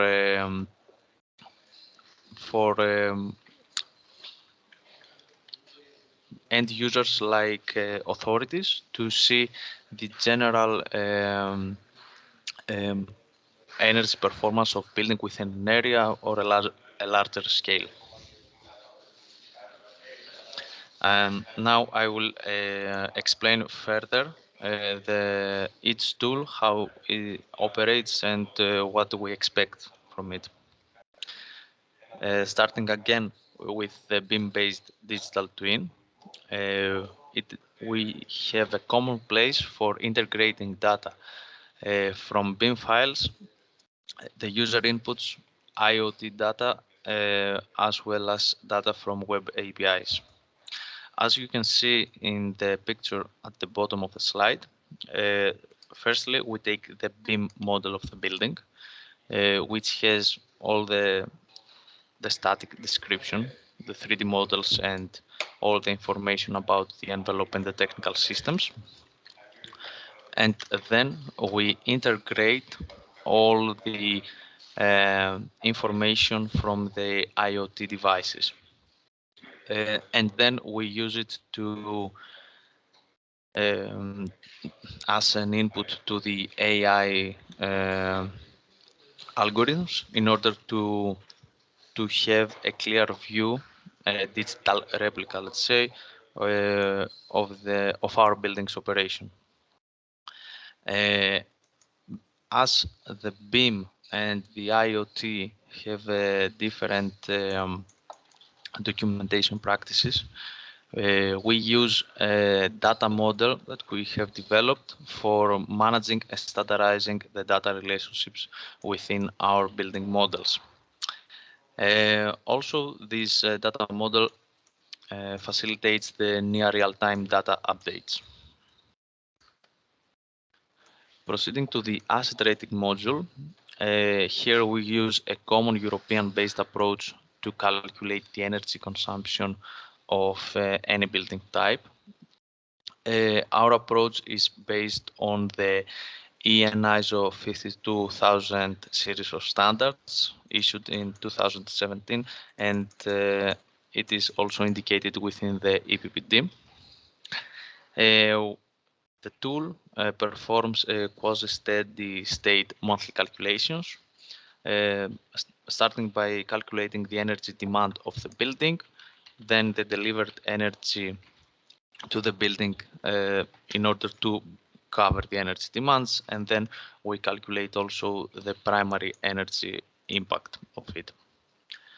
There are several things that we have adopted also from existing national libraries, like the description of the reference building, or some values for the boundary conditions of thermal zones. And the result of the tools is the primary energy consumption per service per month, the total CO2 emissions, the operational cost, and of course its energy class, which is in accordance to the latest classification system from A to G. In accordance to the asset rating, now we have the operational rating module to examine the operational energy consumption. In this case, we don't have any ISO that indicates how to do it.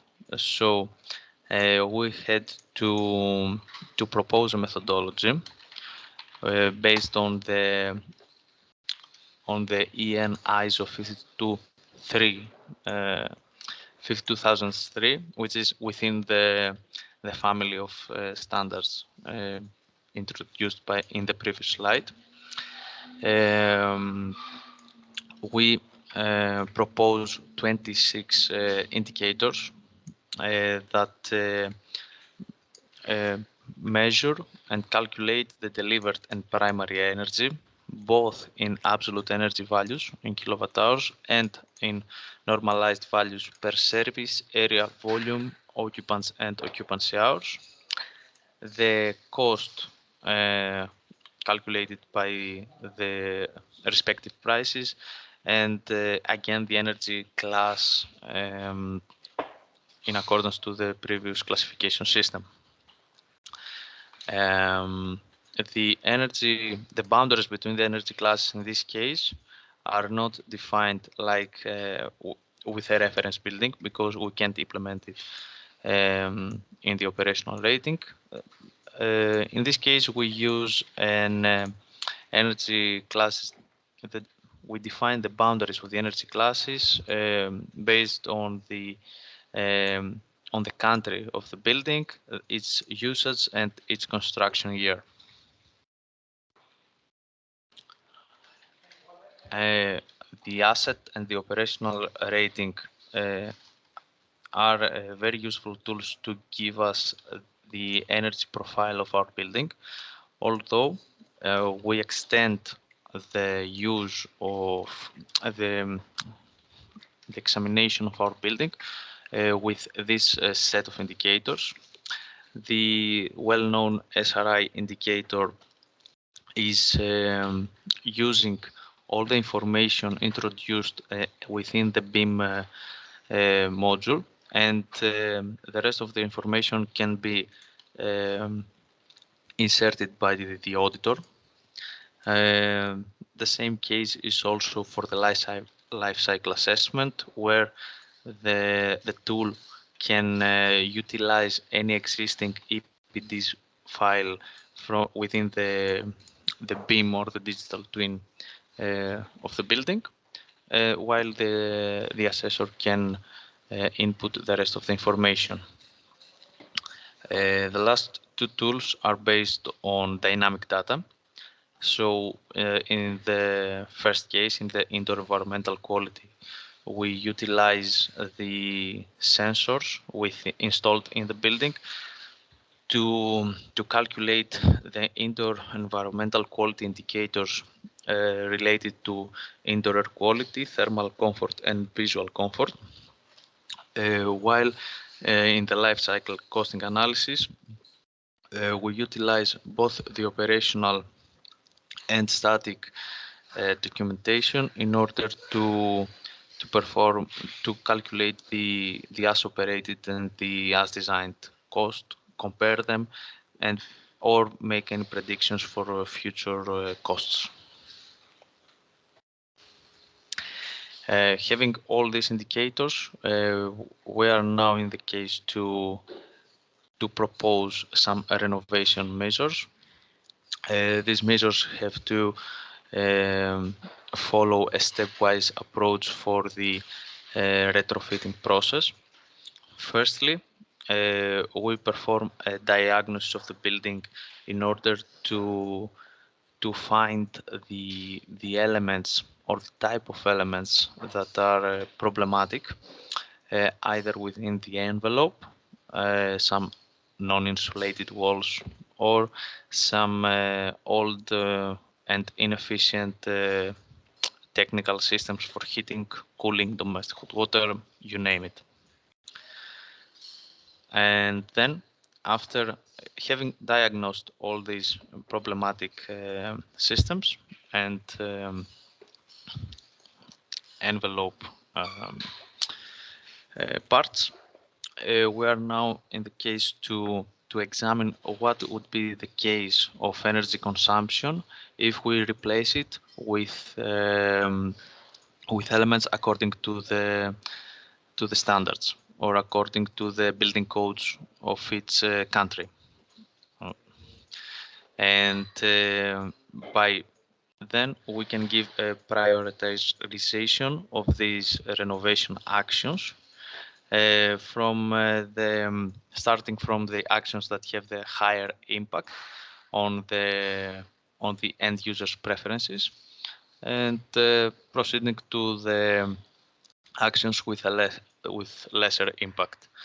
And in this way, we can give to the end user a renovation roadmap to perform the retrofitting process. And lastly, we are trying to also integrate it with the concept of building renovation passports. Recommendations in order to change some things on your building can be also related to the static. Stavros, sorry Yeah. to interrupt. Can we conclude in a couple of minutes? Okay, I will try to summarize it. Thank you. Okay, so in this case, we have the AI-driven performance forecast that gives recommendations within the day or within the week in order to optimize the operational status of our building. In this case, we can indicate the patterns that affect negatively the building's energy performance and recommend some improving energy efficiency and human comfort.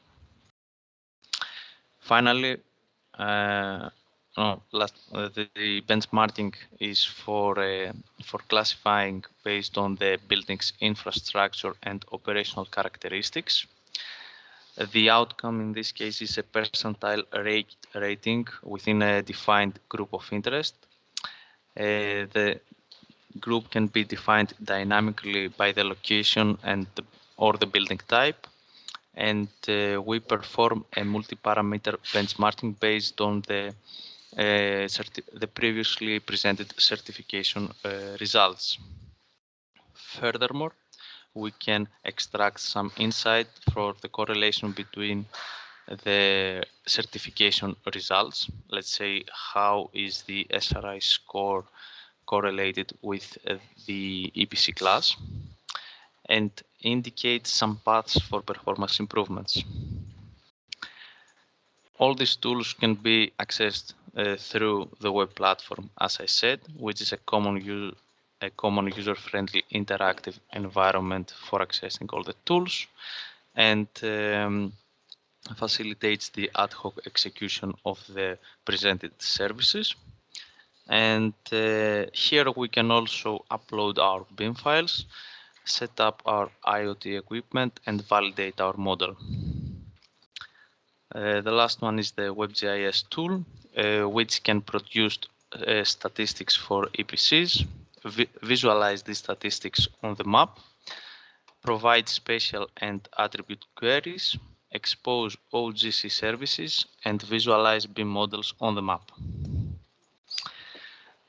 The good practice and recommendations of this project is the introduction of the dynamic EPC concept, the integration of smart readiness rationale to buildings energy performance assessment and certification, the simplification of energy performance certificates through the presented set of indicators, and the integration of the actual operational data from buildings to energy performance certificates using advanced data collection infrastructure and building energy performance simulation tools integrated into BIM. The two ISO committees that we participate and are huge milestones for this project is the CEN-TC 371 Working Group 7 related to operational rating of energy performance of building. Here we propose our methodology to publish an ISO standard for operational rating, and we also participate in the respective working group of TC 442 Working Group 9 for digital twins. And as I said, the project concludes this August. You can see our results in our webpage, Twitter, LinkedIn, and YouTube. Thank you for your time.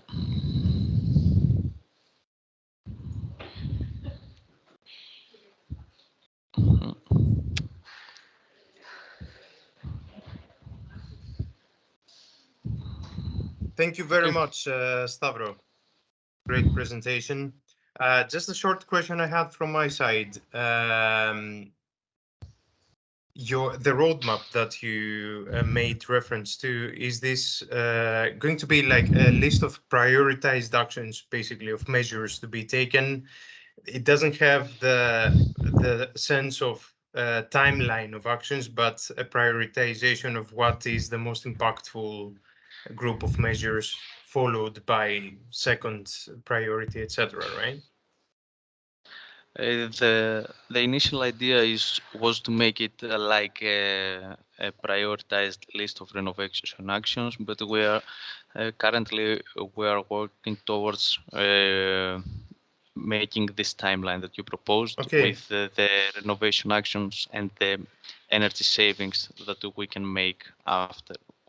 get after the renovation actions. All right, thank you. I don't know if there are any further questions from the audience.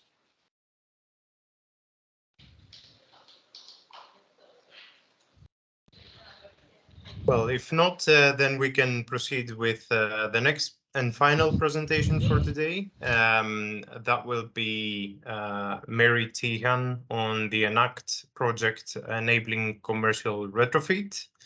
Hi, Mary. Short introduction about Mary. She's a project management professional, starting her career at the historic built environment. She moved to strategy, best practice, and policy initiatives. Mary worked with the climate adaptation of the property portfolio within the Irish Department of Foreign Affairs and was co-founder of their Green Committee.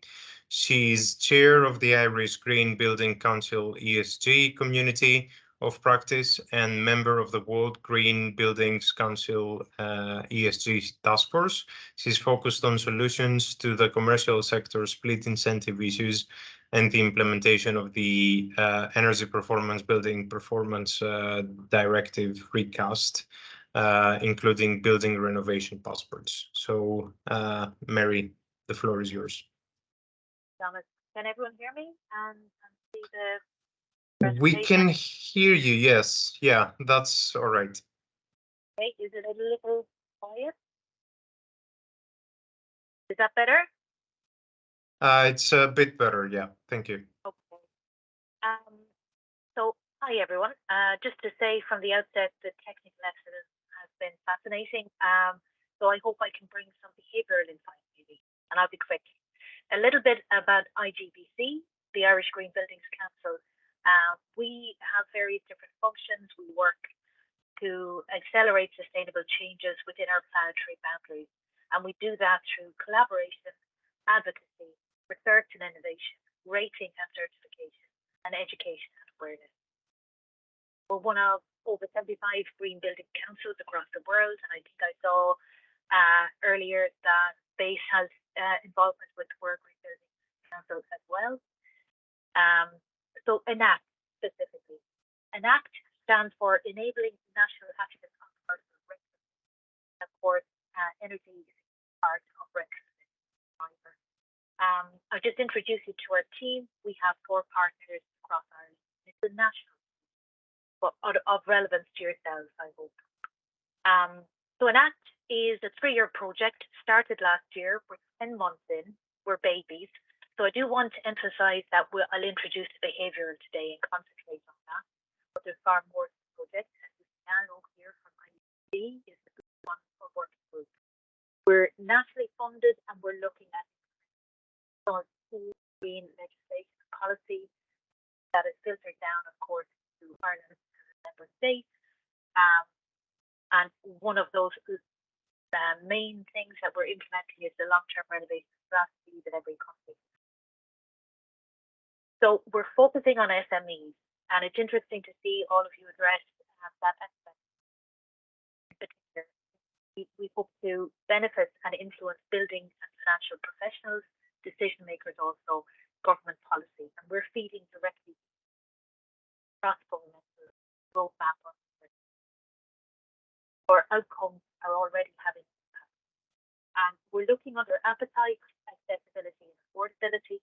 And what those outcomes will look like is research and advice in the first half, software tools or websites to not necessarily create anything new, because there's some excellent tools out there, but to centralize, declutter the landscape and address the confusion that's out there.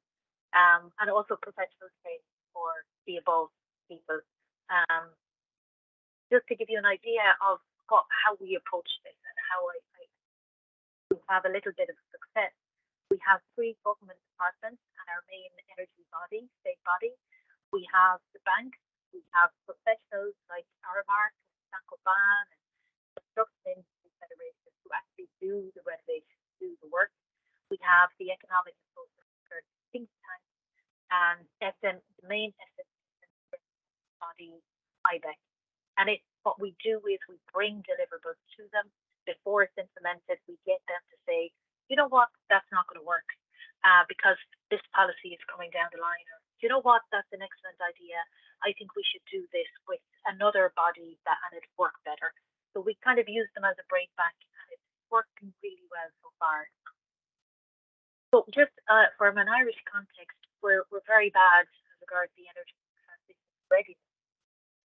We're joined at last, so to speak, with Germany, Italy, Poland, Spain, Switzerland, indeed. Some of the reasons we think that is because of reduced confidence. It's all around the energy crisis, a bit less belief that it's going to happen. Weakened political and public consensus about the energy. I do think that's there, but I also think now emerging is consequently.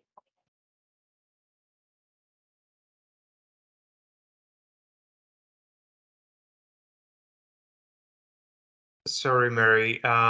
We can't hear you anymore. I don't know what the issue is. Maybe you can try to bring the microphone a bit closer to your mouth. Maybe that helps.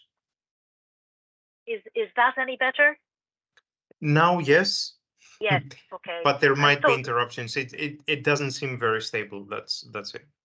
Okay. Apologies. No problem. Let's go back to this.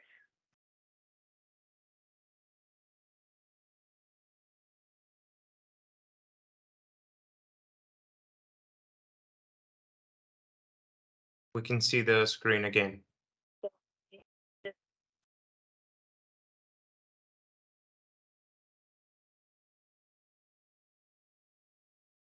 Sorry, we can't. Yeah. Okay, that's better.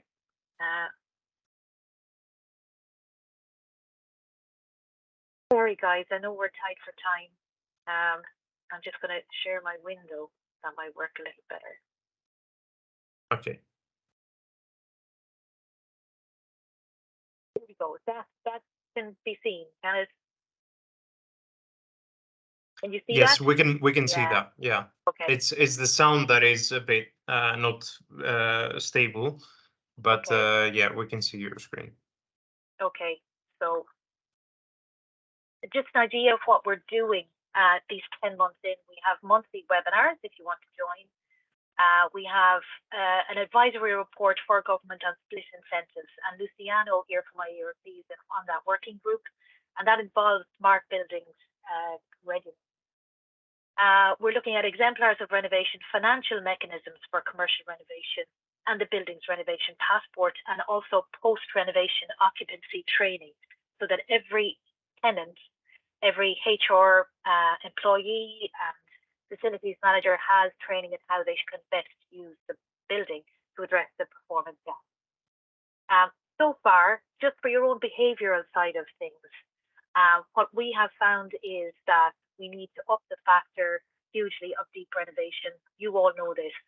But what Ireland, the ESRI think tank in Ireland has found, there's a hugely positive attitude out there.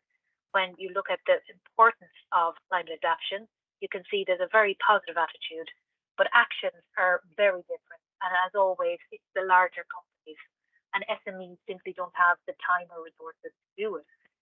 And again, just our own findings from surveys and focus groups, when you have to do it, you will do it. You can see energy cost savings and compliance are the two main drivers to conduct renovation. So we need to address that, and as our smart buildings management systems and smart readiness, will it be seen as an essential? If it's not, it kind of drops in priority.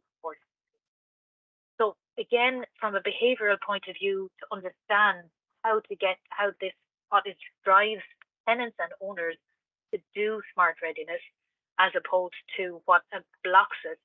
Some understanding we developed from focus group was owners feel there's not proper reward in doing this. So there's not proper benchmarking of buildings. When they sell their buildings, it's not reflected in the value of the building. There's a fast pace of climate law change. We're talking about the EPBD, so there are slow decisions to actually invest in it. There's a slow pace of planning in Ireland, and I'm sure it's not unique to Ireland. Inefficient regulations. Tenants are time poor to share data, and that frustrates owners. And so again, they kind of deprioritize investing. And there's also that problem for commercial of stopping operations for this huge cost. The EU taxonomy doesn't kind of properly support existing buildings for refurbishment, and that's being addressed. There are inefficient tax incentives, etc. And separately for tenants, in getting the tenants on board, because the owners need to so it rewards both the tenant and the owner. It's cost, it's timing, it's payback period, it's a fear factor for the tenant. It's fear of a Pandora's box of what would need to be done. Say if you just put insulation in there or smart systems, what else will be needed? How much more will their operation cost? And will there be an increase in rent? That fear factor is the most predominant one for tenants. What we have done is we have broken down renovation to 4 stages: awareness, decision making, the actual renovation, and then post renovation monitoring. And that draw of data into the larger database. That's a huge factor for us. In Ireland, though, we are lacking that infrastructure. So you need to monitor the sectoral ceilings for the carbon budget, but that infrastructure needs to be developed. Smart readiness and smart systems are a huge part of that, and we're just at the beginning of that journey. So that's why I'm so interested in coming on speak, and hopefully the behavioural, as we develop it, come back to me and we can help each other. Very quickly, in IGBC, we developed a national zero carbon plan, and we went through each sector: government, finance, construction, producers, supply chain. And we developed a timeline for what they have to do. We focused on government because, as explained, the infrastructure is not there. We have the target monitoring, the data, that is not there to properly inform. And that's why smart readiness. So we initially, within just the ENACT program on national retrofit, we're finding more and more that it's a key outcome. Not only the individual smart readiness of individual buildings, but smart readiness connecting to our targets and policies. That top to bottom approach isn't there. And we're right, we need to start working on it. So from an ENACT point of view, again, we're 10 months in, it's all provisional. We find awareness. We need accessible and free technical advisors. There's a scheme in place for residential. There has been a huge focus in Ireland on the residential and public sector. Commercial is only coming now. There's a technical advisor scheme, which is excellent, but only available to residential, and we'd like to expand that. Again, coming back to renovation clustering, you may have a key, big, large corporate building such as Tesco in an area, and you have lots of smaller retail outlets around it. The smaller retails aren't going to be able to do anything, won't have time, but perhaps the Tesco's of the world will have a whole sustainability unit and professionals internally to advise. We're trying to create renovation clustering to address what needs to be done with those within the whole remit for renovation. Then the next stage, at decision stage, you talking more about the financial. We're looking at improving our grants and tax incentives to reach carbon reduction goals. At the moment, as you all know, it's all about energy. That's the driver. That's what the main public sees and accepts and understands. It hits their pocket. But when it comes to carbon, we need to optimize that and build on the energy understanding, that language, get people to think about carbon reduction also. Again, for financial, ESG compliance is becoming a huge factor for business, for the commercial sector. That's where we see most action, and they report on their ESG. Their investors are happy. There's a whole area there with stranded assets that need to be addressed, not for now. But ESG is a really important and growingly important, particularly in Europe, mechanism through which buildings and commercial sector can act. They will understand why they have to act, because the ESG reporting will be tacked on to financial reporting, and everybody understands why we need to do financial reporting. So it's going to possibly accelerate change. So for the renovation stage, skills and capacity, huge issue for Ireland, and again, not unique to Ireland. We need to upskill and train people to carry out all this work. We ENACT is looking at the Buildings Renovation Passport with CSTD grant. We're working with them, and in pipeline for renovation passport rollout, from the method to the training to the digital storage to the financial mechanisms and a national stage. Mary, are you changing slides, or are you still presenting the main barriers in Ireland? Thomas, what was that? Yeah, that's Thomas. I was just asking you, have you been changing slides, or you're still presenting the barriers slides? I'm just going to share again, and I'm so sorry, I don't know what is going on here. Can everyone see this? I'm on the post-renovation slide. No, that's a different slide. That's the Energy Transition Readiness Index and the main barriers in Ireland. Okay, I'm way down the list.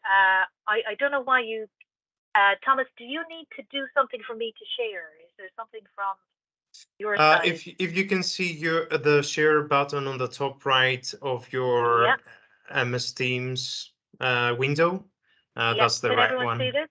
Yeah, we can see that now. That's different. Yes. Yeah. Okay. So we're at the recommendations just post renovation. We're going to talk about that occupant upskilling. So training the occupants of a building, review the long-term renovation roadmap, and review the BER capture of commercial data. It's data, digitization. That's why we're here. You're the experts. And then just some overview insights so far, 10 months in. Optimizing energy efficiency is core to ZEB targets. As I say, we need to optimize that understanding. There was an eureka moment from an Irish point of view, and indeed I think across Europe, everyone understood energy and the high prices, the hitting the pocket. Money is that commonality.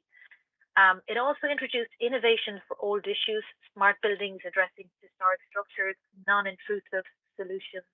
And that's a huge thing for that sector, existing buildings. A lot of people seem to drop their interest in investment in historic structures.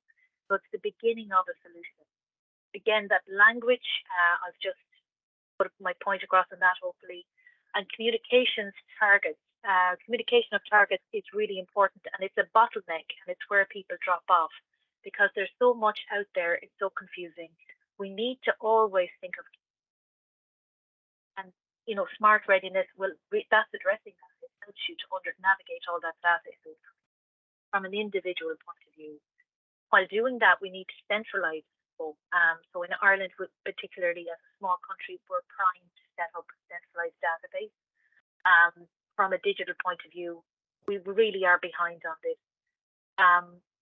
We've focused on the residential so far, and just the EPBD recast has seen everyone, now it's there, and people are serious.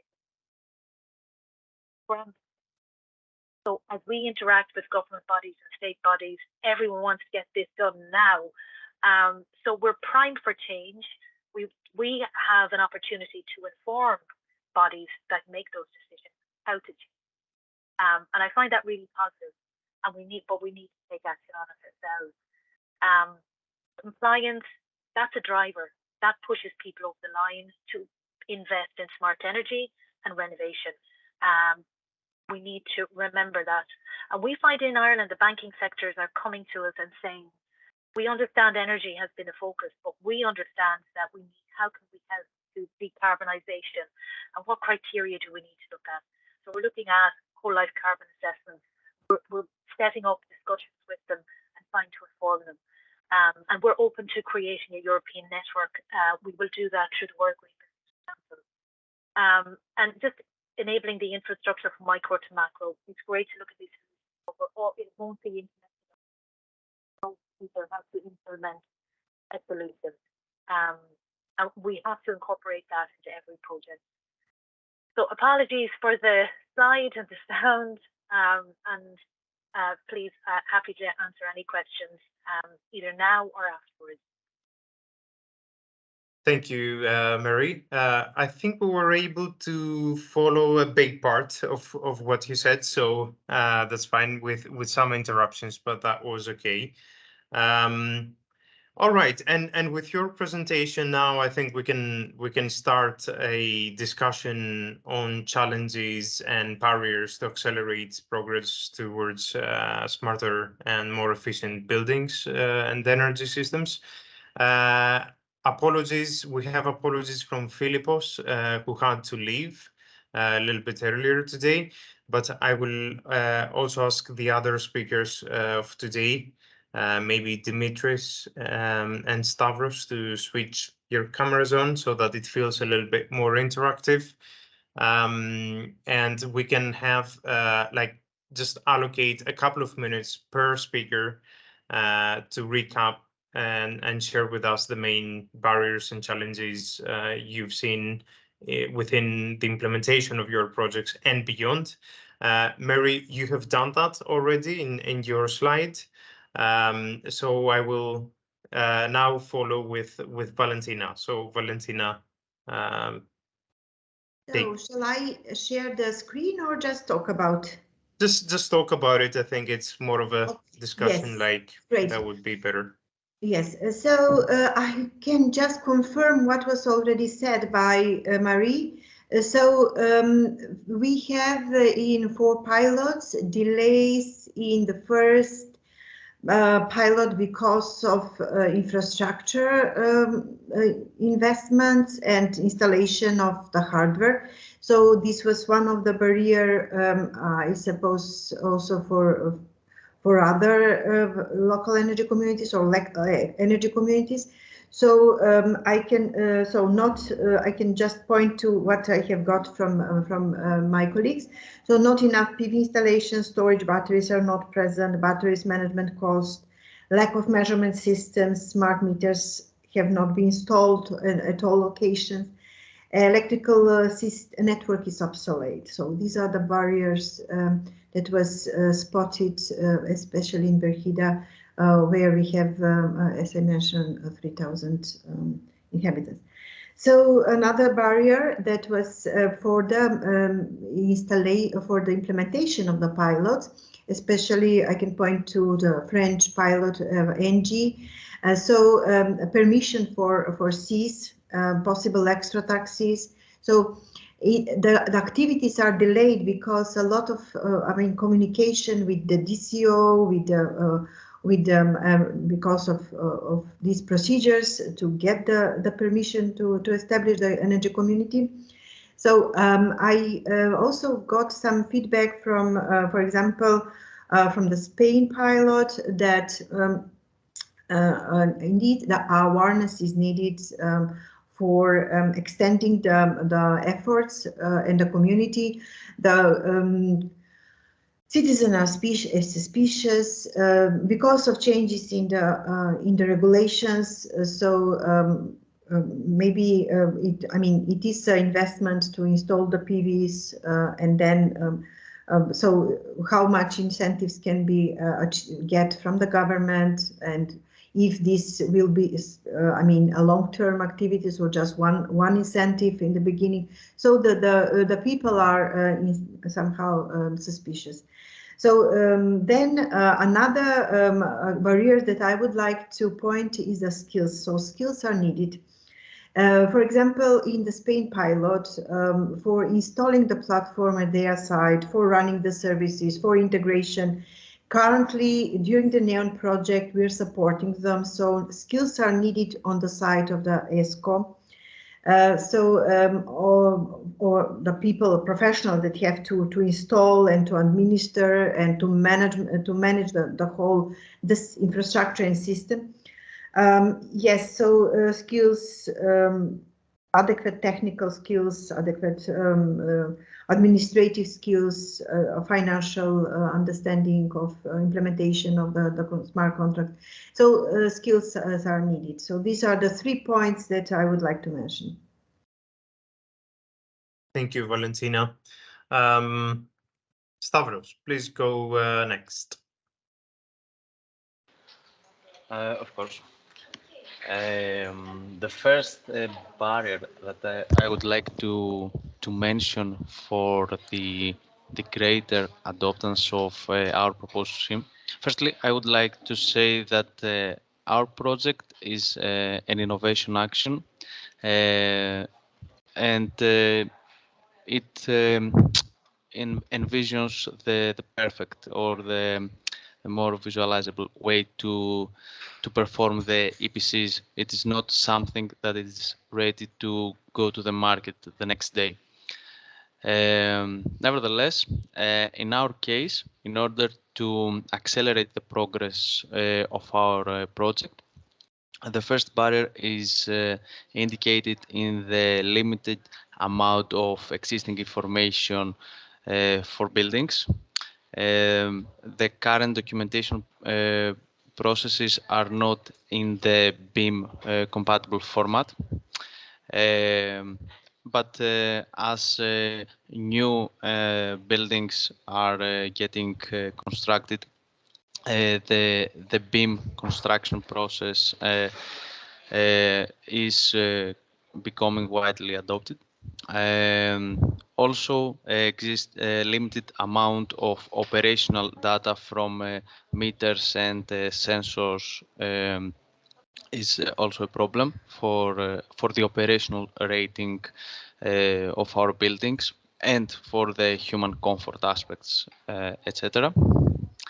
The second barrier in our from our scope is the lack of standardized ways, lack of protocols for collecting data from the various IoT devices.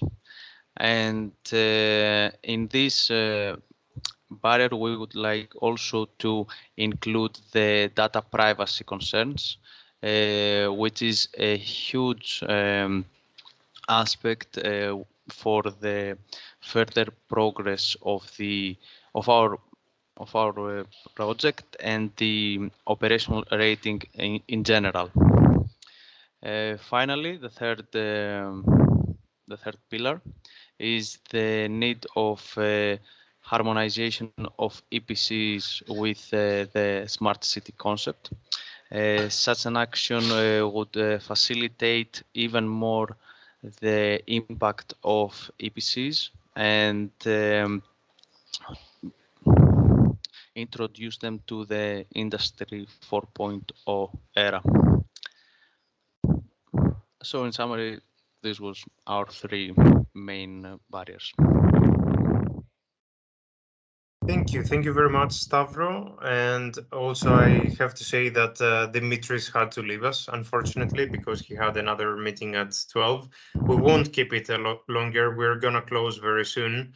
I would only like to say that I echo your data privacy concerns, Stavros, with regards to this issue, because we have already seen quite some cases where you know, there were data breach cases by IoT or home automation equipment suppliers, etc. So that's definitely not benefiting the industry. You also mentioned there's a need for harmonization of EPCs, meaning energy performance certificates, right? Not energy performance contracts. Do I understand this correctly? Yes.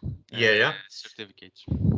With so you would expect to see harmonization with the smart city concept, basically. How in your view should this certification, financial, national planning aspects, skills, etc. Did you see an awareness raising challenge there with regards to reaching common understanding between the different stakeholders as well? This is something that we observed in SmartSPIN, for example. What's your view on that? I think there's different awarenesses and at different levels. So I should reiterate, we're concentrating on commercial. At a national level, there is an acceptance that of the significance of it, of the financial penalties that will happen. That's really brought things home. So on a government level, there's readiness to change. We're only happy to do it now. We know the EPBD is out particularly. So it's accepted. On a commercial level, larger corporates are kind of seeing their stranded assets, yes, they're accepting it, they're acting on it. But most of 92% of SMEs are 10 employees or less in Ireland, and that's kind of similar across Europe. And the residential sector are not so accepting. They hear about climate change, the connection is, there's a disconnect there about what they personally, and that's what we need to overcome. Okay, thank you. Valentina, the same question to you. You identified very similar barriers and challenges like Mary indicated. How do you see the awareness raising issue, either it is within the community or beyond that, national or European level? So in our cases, we have just awareness, and we worked on awareness raising on community level. So I cannot discuss the national or larger level. So the response was quite okay. I mean, stakeholders attended the workshops, motivated to hear. But as I said, I think awareness is needed. So investment in this knowledge transfer. Why is this needed? It's needed. I think because as somebody, I think Mary or somebody else said. So we are not now talking also about CO2 energy efficiency, but CO2 emissions have to be as a first criteria. And we have to look for 2050, not 2028. I mean, when we're installing and when we are implementing the activity, so awareness raising is needed. All right, thank you very much, Valentina, and all the speakers and all the attendants for spending your morning with us. Unfortunately, we've run a bit late, so we have to keep this discussion short. Hopefully, this has been a fruitful session for everyone today. Do feel free to get in touch with all the 10 projects presented today and in the first session via their websites. There will be a follow-up email that will be shared with all of you containing the link to the recording of these two webinars and the slides, etc. So yeah, I think that's all from our side. Again, thank you very much for your time, and have a nice rest of the day. Thank you very much. Thank you. Bye-bye. Thank you. Goodbye.